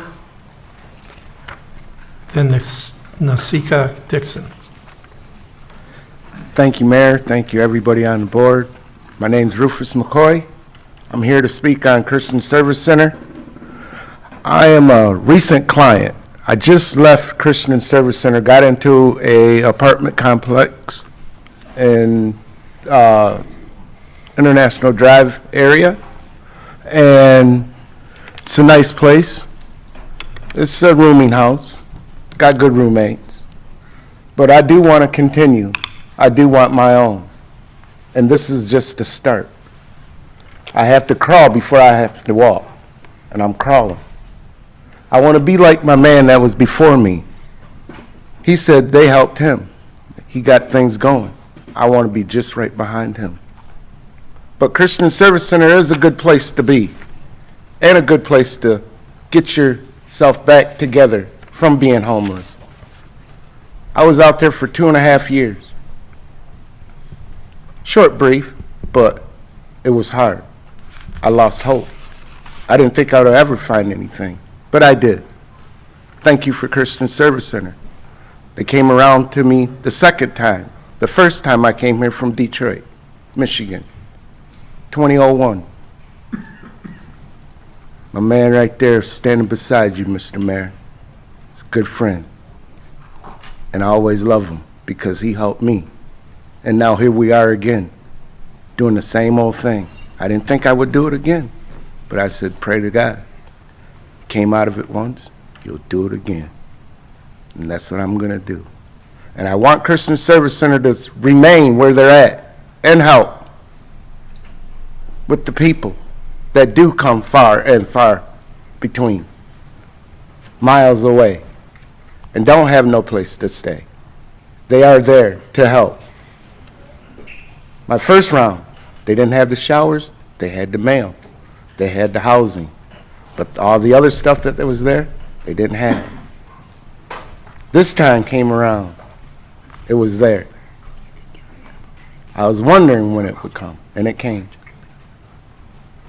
And thank God that they were there for me, again. And that's all I got to say. Thank you. Nasika Dixon. and then Phil Cowart.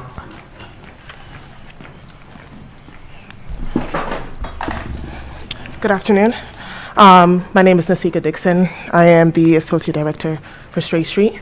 And I'm here just to briefly state that the approval of this fund for Christian Service Center is not only for the organization, but for many of the clients that I have experienced throughout my time.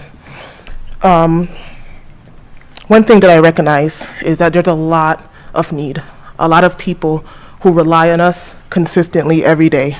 And I know some of you all have faced the negative effects of homelessness, but one thing I do want to encourage, as well as encourage the mayor and the commissioners, is to remain vigilant, to stay strong in this fight, to allow us to continue to support those who are in need, to continue to just be there for them consistently. I know there's difficulties coming ahead. I know there's obstacles that we all face, whether it's the organization or the client. But I know at the end of the day that we all have a heart of giving, heart of service, and we are trying to make the difference. So I ask that you guys approve and consider funding, and thank you for your time. Thank you. Phil Cowart.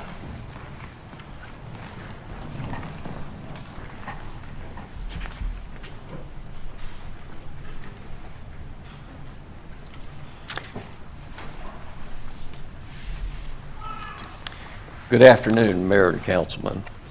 I know I'm probably the only person here that came to speak against this proposal.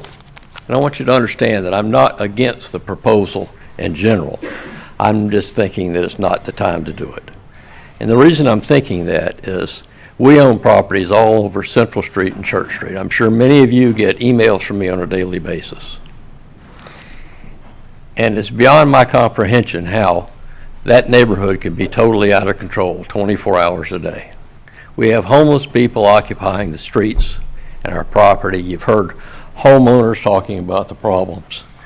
And there's no reason the city can't control it. As an example of how I know the city can control it, I'm sure all of y'all know where Terry Street is between Central Street and Washington. For years, that street was covered with tents. Until recently. An amazing thing happened. All the tents disappeared and never came back. Anybody know why that is? Could it have something to do with Terry Street? This is soon to connect the intersection of Anderson and Terry to the university. Could it be that we're hiding the problem? I think it probably is. Maybe there's some other excuse, I don't know. I also like to ask why our ordinance number 217-42, which is sitting or relying on sidewalks in downtown, specifically excludes the areas around the homeless facilities. How is that possible? When the biggest problems in Orlando with this thing is exactly around the homeless facilities. Now, does that show some intent? Come on, guys. We know there must be a reason for that. And that needs to be modified. Eric Gray was telling me the city's thinking about modifying that rule right now, having to do with, I guess, fights in these areas. In any case, we need to increase that rule to encumber the whole city, or at least all of Paramore. There's no real excuse for that. I also would like to suggest that someone take a look at all the pictures that I've sent of the Orlando Orange County Health Department in the last 6 months or a year. Every day, this facility is covered up with homeless people sleeping not on the property, but on their big billboard, on their sign. Now, where is that? That's 100 feet or so from the Christian Service Center. Now, who can be against helping the homeless on Christmas? Nobody. But who can also be against not supporting the enforcement of the law and protection of the property owners in Paramore? Thank you for your consideration. Okay, that's all the cards I have. Was there any other cards, Madam Clerk? Yes, we have two more, Mayor, Randy Rush and Kathy Hazelwood.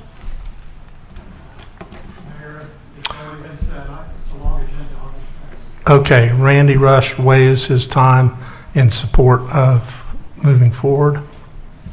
And Kathy Hazelwood.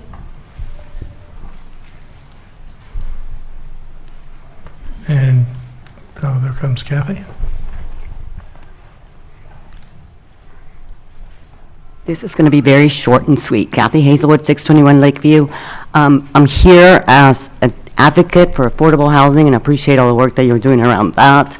And then as a friend of the Christian Service Center, and I would love to encourage you to vote for the approval of the funding. Thank you. Madam Clerk? That's all, Mayor.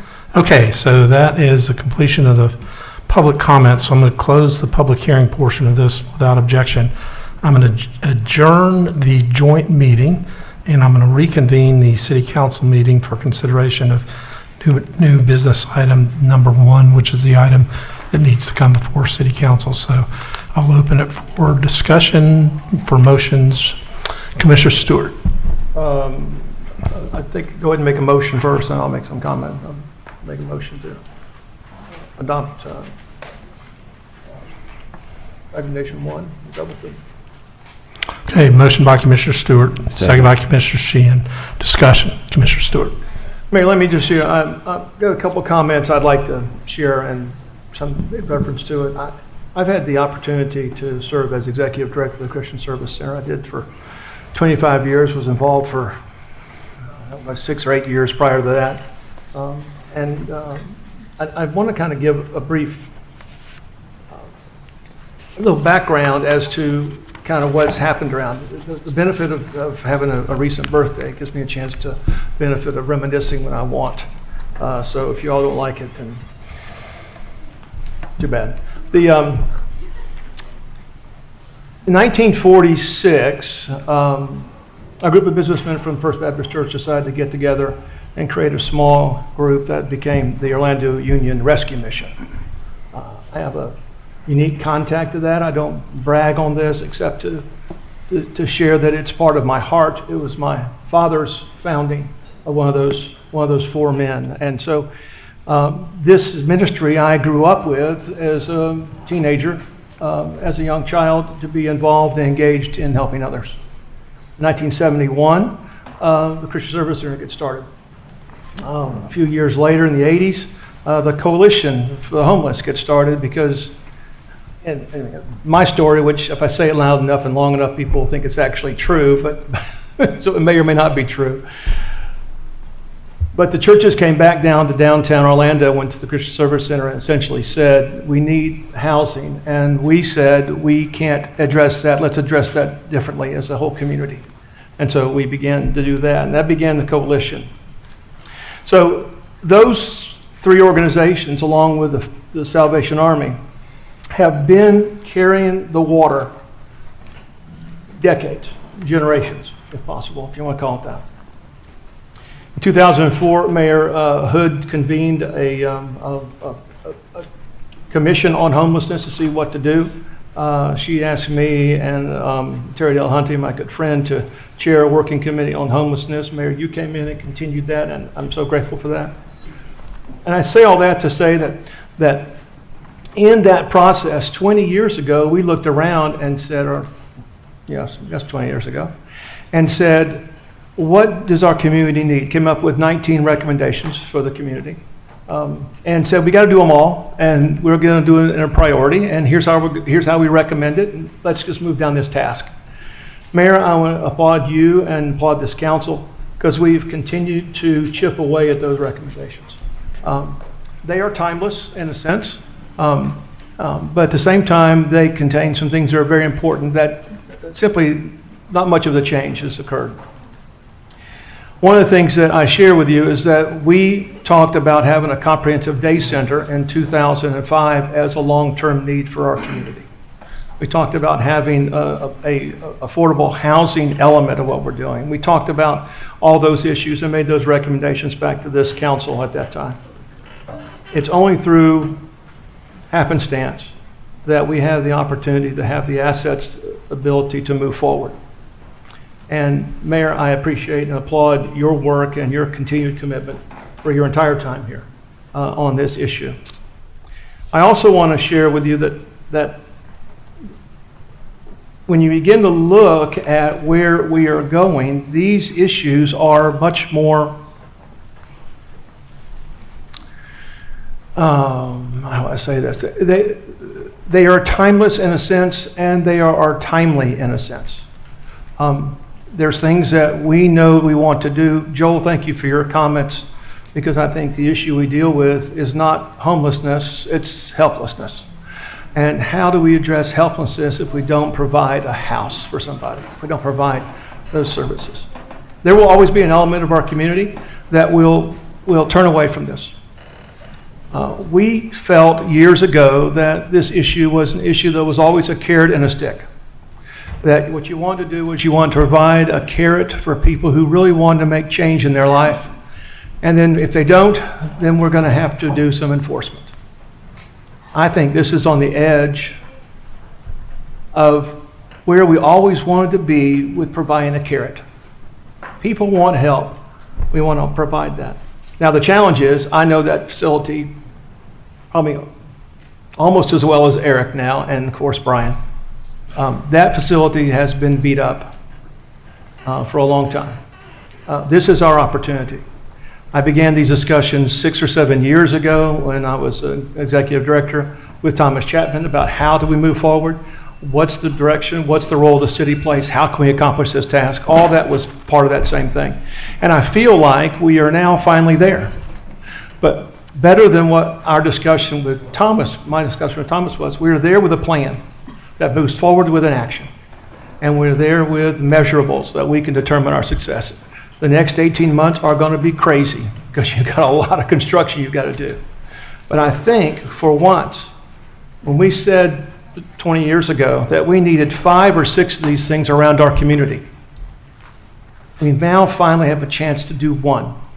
And to set that as a model to people in Apopka and Winter Park and Maitland, Sanford, St. Cloud, Kissimmee, and to take this area, because those people that are literally in our doorsteps are our neighbors.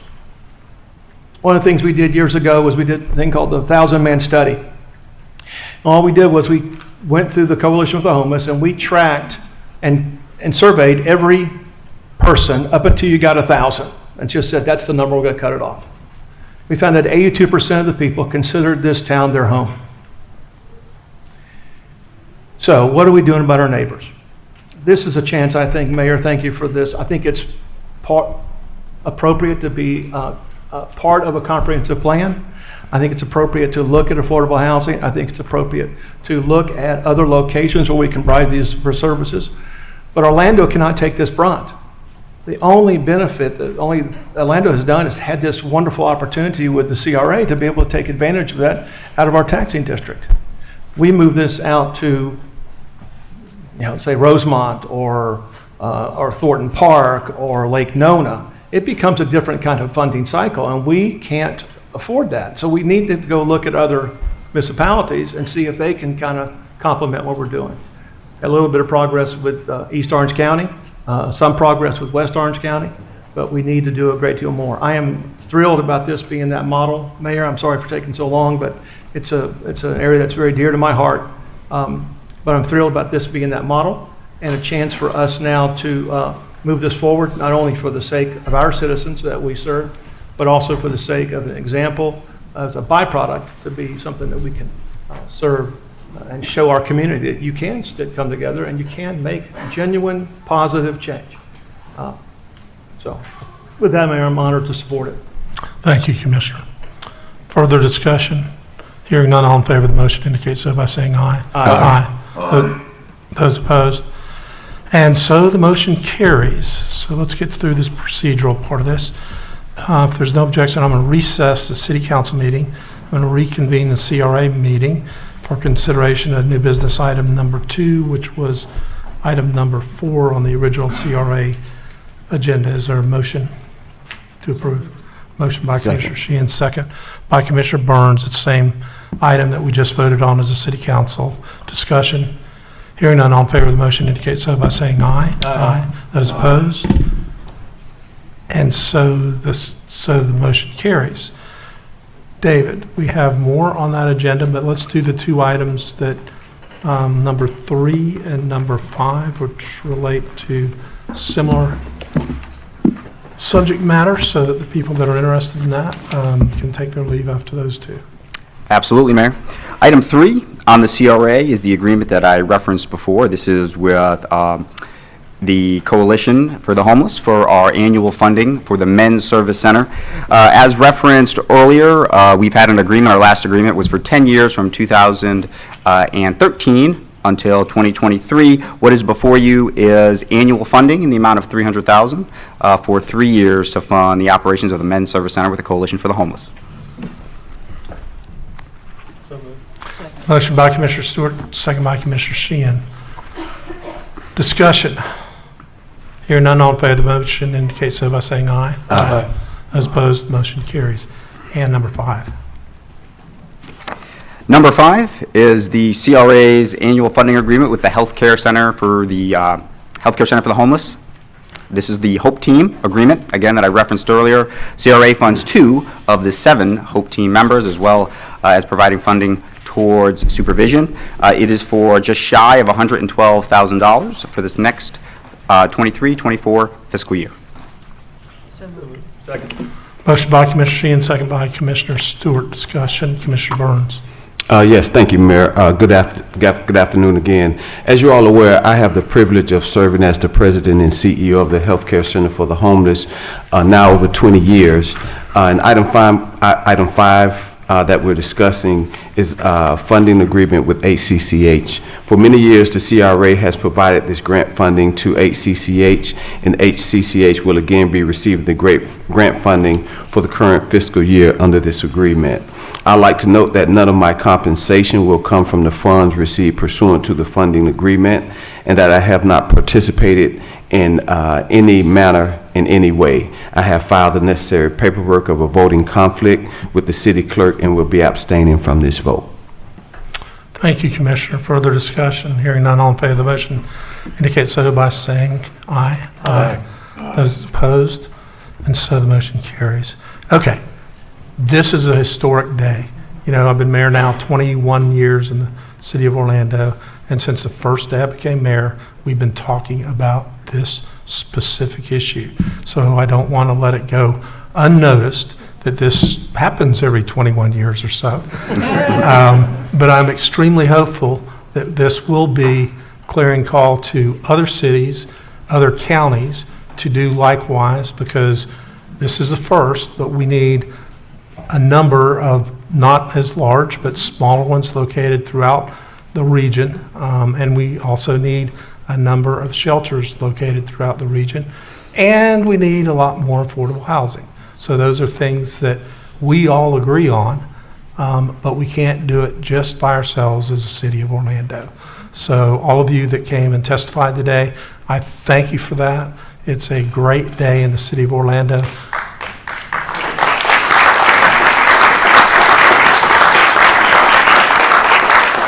But let's make it a great such day that it starts a wave in our region to get this all accomplished. So I'm going to take a short break now and let those who came just for those items make their way, so that everybody else that's still standing along the walls that are waiting for general appearance can take your seats. But thank you for being here.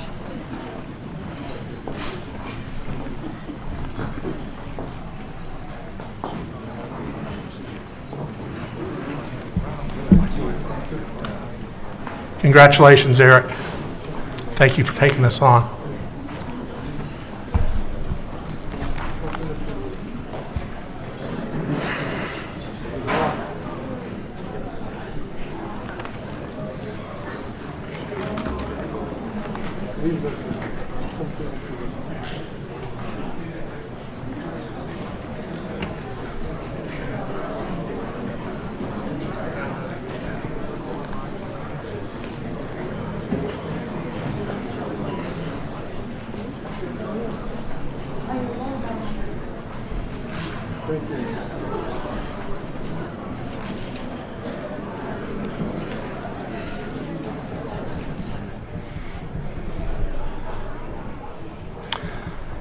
Okay, let's reconvene the CRA meeting, if we can shut the doors out there. I think I can handle the first two. Number one is meeting minutes from the CRA meeting from November the 13th. Is there a motion to approve? Motion by Commissioner Sheehan, second by Commissioner Stewart. All in favor indicate so by saying aye. Aye. Those opposed, motion carries. Number two is accepting the minutes from the advisory board from October 18th, 2022. I assume that's October 18th, 2023, Madam Clerk? The item says 2022, but I'm assuming those meeting minutes. So the meeting minutes from October 18th, 2023. Is a motion? Wait, did somebody make a motion? All right, motion by Commissioner Sheehan, second by Commissioner Stewart. All in favor of the motion indicate so by saying aye. Aye. Those opposed, motion carries. Okay, number 6, David. Yes, thank you, Mayor. Number 6 on CRA today is another applicant for the DTO restaurant program. This is Gonzalez & Co. They have a restaurant looking to move to right here in the smack center of downtown Orlando, right at 54 West in the former Amura location. The name of that business is Blue Wave Sushi. They are leasing just about 3,000 square feet of space there and bring 10 years of experience in operating similar restaurant type of operations. Through this program, they actually qualify for the $50,000 in rent abatement that was approved several months ago. So we are asking for that approval for Blue Wave Sushi. Motion by Commissioner Sheehan, second by Commissioner Stewart. Discussion. Hearing none, all in favor of the motion indicate so by saying aye. Aye. Those opposed, motion carries. Number 7. Number 7, this is a retail stimulus program funding agreement with Florida Lobster, LLC. It's a business by the name of Mason's Famous Lobster Rolls. They are moving to the southwest corner of Central and Orange. You're bringing a lobster establishment, as you may presume, to that location. It's about 1,924 square feet, and they anticipate spending just about $277,000 in renovations to that space. So through the CRA's program, they qualify for $75,000 in tenant improvements, in addition to $25,000 in rental abatement, for a total award of $100,000 from the CRA. Motion by Commissioner Sheehan, second by Commissioner Stewart. Discussion. Hearing none, all in favor of the motion indicate so by saying aye. Aye. Those opposed, motion carries. Number 8. Number 8, Mayor, is another applicant for our DTO retail stimulus program, or our retail agreement program. This one with Goldfinger Aesthetics of Thornton Park. Goldfinger, they are moving into 101 Lake Avenue. That's the City Tower building just south of Lake Eola. They're leasing about 1,000 square feet there, and they bring 6 years of experience of operating a similar type of business right here to the downtown CRA. They're spending just about $223,000 in improvements to that space, which qualifies them for just shy of $65,000 in funding towards those improvements from the CRA, in addition to $25,000 in rent abatement. Second. Motion by Commissioner Sheehan, second by Commissioner Stewart. Discussion. Hearing none, all in favor of the motion indicate so by saying aye. Aye. Those opposed, motion carries. Number 9. Number 9 is yet again another DTO retail program agreement with Fountain of Youth Medical Spa, LLC. This is a business that goes by the name of Nectar Aesthetics. They're moving to 355 North Roslyn Avenue, Suite 10, so that's the Radius building that was newly built just north of Lake Eola, catty corner to the Sky House development. They bring 8 years of experience in this realm to that location, and they are spending just about $250,000 in improvements to that space. I believe some of the owners are here with us this afternoon, excited to be heard. They qualify for just shy of $70,000 in funding towards those tenant improvements to the space, as well as $25,000 in rental assistance from the program. Motion by Commissioner Sheehan, second by Commissioner Stewart. Discussion. Hearing none, all in favor of the motion indicate so by saying aye. Aye. Those opposed, and so the motion carries. And number 10. 10 is a DTO retail program agreement with Lux Med Spa Aesthetics. Another wonderful spa we're bringing here to downtown Orlando, and I have the owner sitting right behind me here to voice their support. They actually were formerly in downtown on the second floor of the building at Court Street and Central in downtown. They are moving and expanding their business at 55 West on the second floor there. They're leasing 3,800 square feet of space and spending about $1.3 million towards their build-out. So they qualify for $150,000 in tenant improvements and an additional $50,000 in rental assistance for a total award from the program of $200,000. So moved. Second. Motion by Commissioner Stewart, second by Commissioner Sheehan. Discussion, hearing none. All in favor of the motion indicate so by saying aye. Aye. Those opposed, and so the motion carries. It looks like our restaurant and retail incentive agreements, or incentive program is being worked pretty well. I guess over the course of the last 3 meetings, that's probably, what, more than 10 businesses? It just about has been, Mayor. We're off to a fast start and a lot more on the horizon, so good things in downtown. Okay. Number 11. Number 11, this is a DTO facade grant for 712 East Washington Street. The business there is known as Island Time. So they are doing some siding and painting improvements. Based on their location, they're eligible for 50% of the cost of those improvements from the CRA. They are just shy of, well, they're at $69,138 in total cost for those improvements, which qualify them for an award from the CRA at $34,569. Motion by Commissioner Sheehan, second by Commissioner Stewart.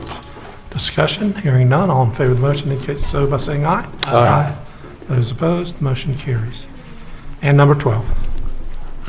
And the final item before the CRA is our annual funding for the International Fringe Festival of Central Florida, Inc. funding agreement. Effectively, what this is right about this time last year, we partnered with Fringe to reactivate the art space that was part of an incentive agreement at the 55 and 54 West Plaza.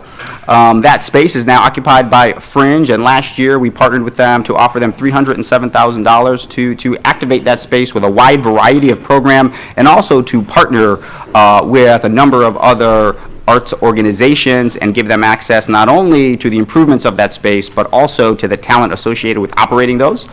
Over this past year, Fringe has exceeded all of those operating agreements, and we've been pleased with the performance that they have ultimately brought to that space and to downtown. What is before you is an additional year of funding towards that agreement of the same amount of $307,000. For that, they would need to occupy that space or put performances on, 150 of them throughout the year, work with at least 25 different arts organizations and 2,000 individual artists. In addition, they did ask for some improvements to the space, which again is ultimately city-leased space. Those are in association to soundproofing, as well as some smaller general improvements to the space, which is also included in the agreement, and it is a one-year term. So moved. Motion by Commissioner Sheehan, second by Commissioner Stewart. Discussion, hearing none. All in favor of the Mayor, I just motion? want to say they are doing an amazing job, and thank you for your support of Fringe, and they have done all the things that we always wanted in that space, and that never happened, and I just want to say it's so important to pay the artists and all the people involved, and they have made a commitment to that, and I want to thank Fringe for that, because we had a lot of problems in the past with people taking advantage of artists, and it's so important in this community to pay our performing artists, our visual artists, and I just can't say enough nice things about Fringe and what they've been doing in that space. Thank you, Mayor. Thank you. Further discussion, hearing none. All in favor of the motion indicate so by saying aye. Aye. Those opposed, and so the motion carries. Okay, further business come before the CRA, David? That is all, Mayor. Okay, then we will adjourn the CRA, take a short break for anybody that was here just for CRA items.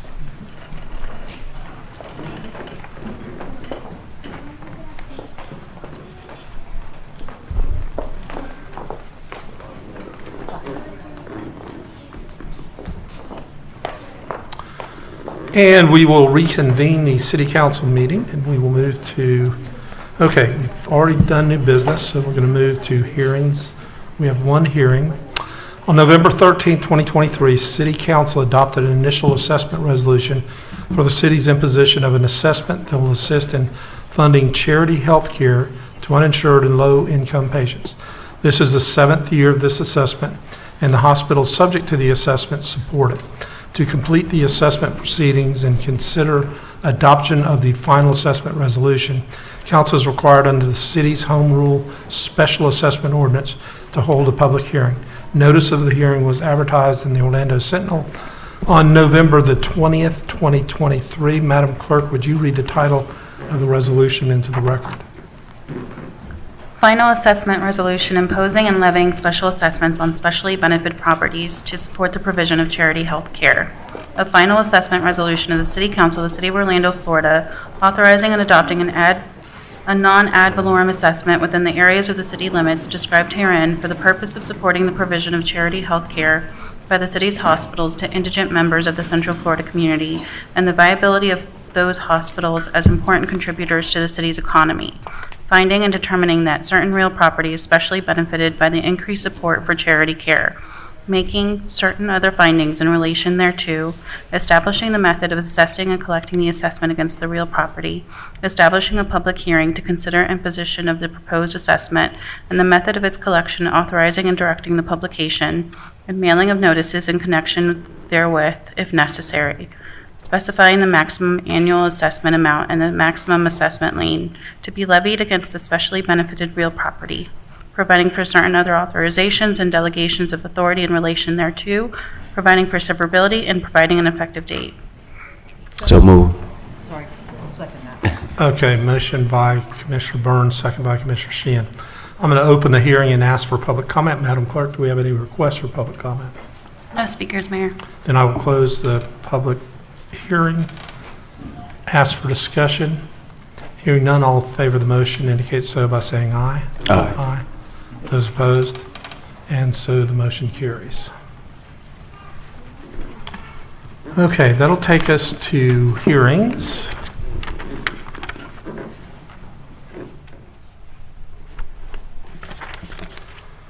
Hearings ordinances, first reading, number 1.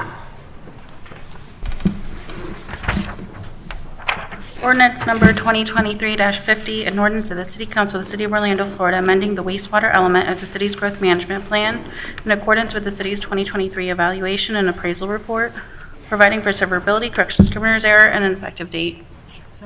Second. Motion by Commissioner Sheehan, second by Commissioner Burns. Madam Clerk, do we have No any speakers. requests for public comment? No speakers, Mayor.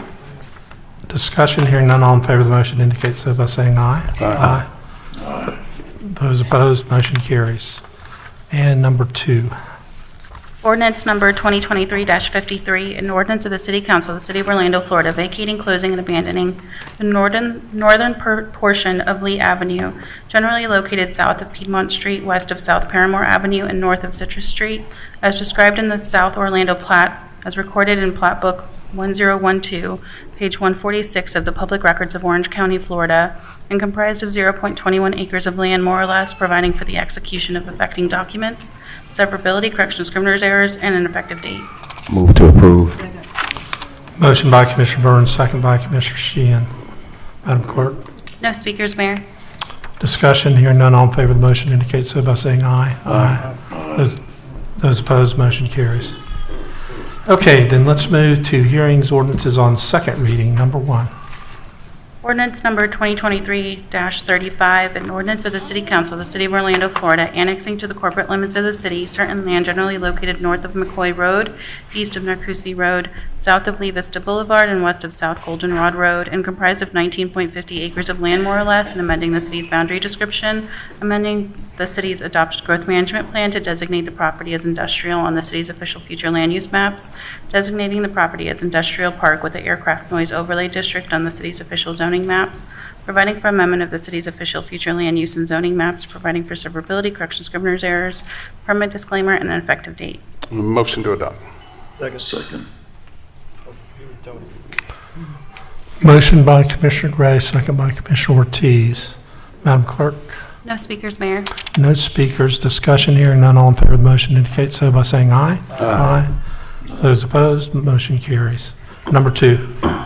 Ordinance number 2023-45, an ordinance of the City Council of the City of Orlando, Florida relating to work to non-conforming, long-standing buildings, amending Chapter 58, Part 7C Land Development Code, entitled Non-Conforming Building Structures and Vehicular Use Areas, providing for severability, codification, correction of scrivener's error, and an effective date.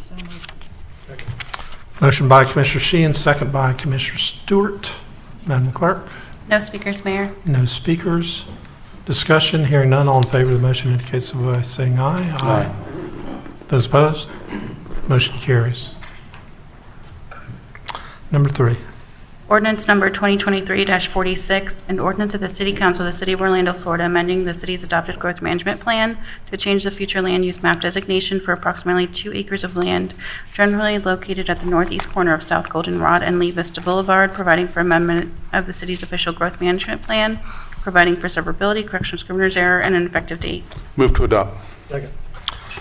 Motion by Commissioner Gray, second by Commissioner Stewart. Madam Clerk? No speakers, Mayor. No speakers on this item. Discussion? Hearing none, all in favor of the motion indicate so by saying aye. Aye. Those opposed, motion carries. Okay, number 4.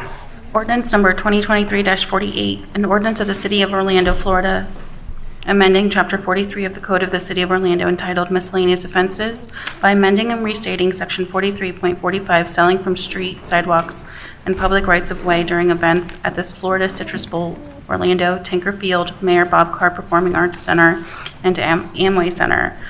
Prohibitions and exceptions to amend the title of the ordinance, amend the event facilities subject to the ordinance, amend and reestablish the prohibited event day sale zones around the event facilities, delete the ticket resale exception, providing legislative findings, and for severability, codification, correction of scrivener's errors, and an effective date.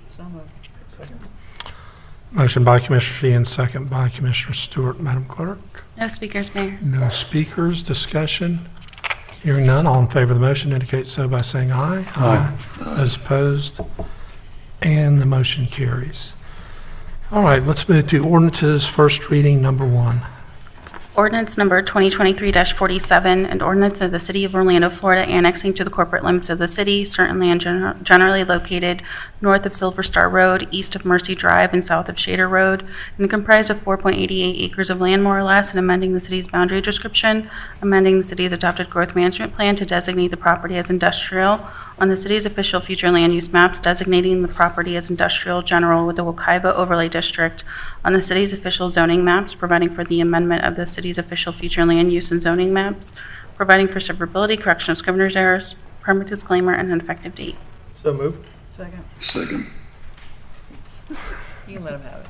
Okay. Let's show that. Commissioner, we're going to make sure that everybody knows you were here. We got to get one every so often so people know that I'm still here, right? Yep, absolutely. Motion by Commissioner Stewart, second by Commissioner Ortiz. Anybody from the public, Madam Clerk? No speakers, Mayor. Discussion, hearing none, all in favor of the motion indicate so by saying aye. Aye. Those opposed, motion carries. Number 2. Ordinance number 2023-52, an ordinance of the City Council of the City of Orlando, Florida, amending the special land development regulations of the Beth Road Planned Development Zoning District, such land being generally located north of Beth Road, east of Boggy Creek Road, and west of Happy Lane, and comprised of approximately 39.57 acres of land, providing for severability, correction of scrivener's error, and an effective date. Move to approve.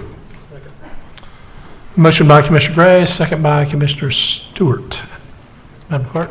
No speakers, Mayor. No speakers. Discussion, hearing none, all in favor of the motion indicate so by saying aye. Aye.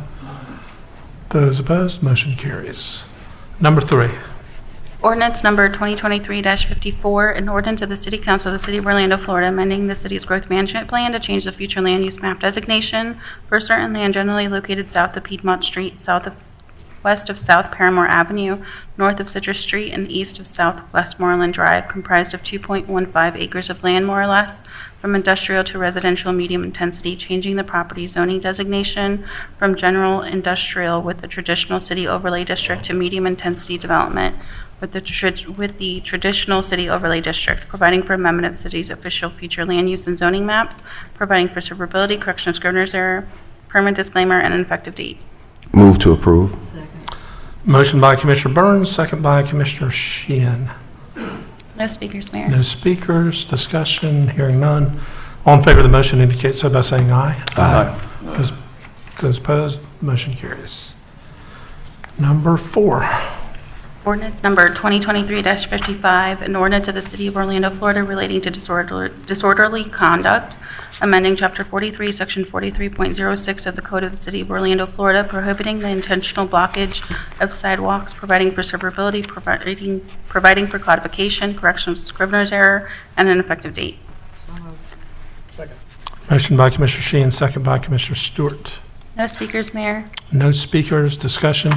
Hearing none, all in favor of the motion indicate so by saying aye. Aye. Those opposed, motion carries. Okay, number 5.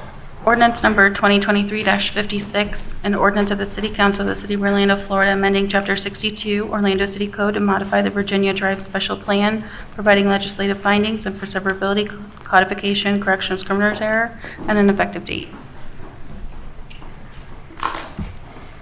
Commissioner, you want somebody else to move it? I'll move it.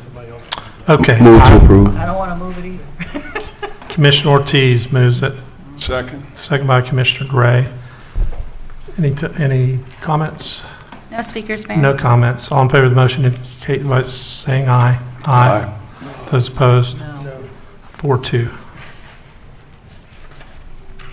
Okay, motion carries 4-2. Let's see, that is the conclusion of the agended items. So Ed, if you will get us prepared for general appearance. Madam Clerk, I understand we have, how many? 27? 27. Could you group, if it's possible to group them by subject matter so that we're not going from one subject to another subject? We're going to take about a 4-minute break while Ed gets us ready for consent agenda, and we will take them by subject. General appearances. What did I say? Consent agenda, general appearance. Okay?